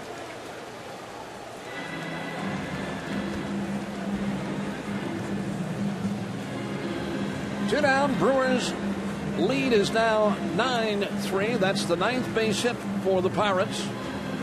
And Jordy Mercer is going to be the batter for Pittsburgh. You want me to continue to do color, or you want to pick up the play-by-play? Was I doing the play-by-play? I was unaware of that. All I knew was that Joe wasn't doing anything. He's packing up his belongings and getting ready to head to his homestead. Yeah, because you're doing the post-game show, right? Right. Oh man, what have I wandered into? Here's Jordy Mercer, no relation to the late great Yankee outfielder Bobby Mercer. Primarily because their names are spelled differently. Yes. That should have been the tip-off right there. Jordy and Bobby are completely different names. Good call there. Yeah. I'm right on top of those sorts of things.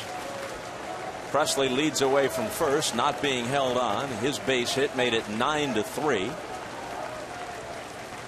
And the 0-1 to Mercer. He taps it foul, and we are 1 strike away. The Brewers with 4 in the first, 2 of them on a Corey Hart home run, 1 more in the second, and then a 4-run outburst in the bottom of the 8th. Pirates with single runs in the 4th and the 7th. Garrett Jones has a homer tonight for Pittsburgh, and now a single run here in the 9th. 3-9-1 for the Pirates, 9-15-0 for the Brewers. Barris to the set, and his 0-2 is on the way to Mercer. Foul back to the screen, and at least 1 more coming. The Brewers trying to put the finishing touches on a day dedicated to Bob Uker in Milwaukee. We unveiled the statue, which when you folks get a look at it, if you haven't already over television, you will notice he is not holding a bat, a glove, or a microphone. Well, his where they hands are stuffed in his pockets. Yeah, what's up with that? I didn't want the bat where it could have ended up. And that was wise. The 0-2 once again, breaking ball, dips low. So I accepted the hands in the pocket deal, and happy, really happy. It's a beautiful sculpture. As we said earlier, it captures you at a somewhat earlier stage of your epic life, and it seems to bear at least a slight resemblance to Clint Eastwood. Yeah. Not Clint Eastwood last night at the Republican convention doing his Obama routine. Here's the 1-2 from Veras to Mercer. And a breaking ball, and Tim McClellan with the delayed call says, that's that. And Jonathan Lucroy kind of raps McClellan, the plate umpire, on the shoulder saying, thank you. It took a while, but we're finally done. All right, Cos. Thanks for stopping in. Am I at last dismissed? Yes. Thank you so much. Yes. Thank you, pal. Congratulations. Always, buddy. Joe, thank you. Very much. Fun. All right, guys. Bob Costas. All right, what a treat. It's been a great day. Been a great night. Getting to listen in to Bob Uker, hearing Bob Costas call a little play-by-play. And that's a good way to put a ribbon on this one tonight. 9-3, the final score. The Brewers win it. Ron Renneke will have plenty to say about this one for sure. We're going to recap all that we've seen here today. Brewers Live is coming up. We send it out to Craig Kishon.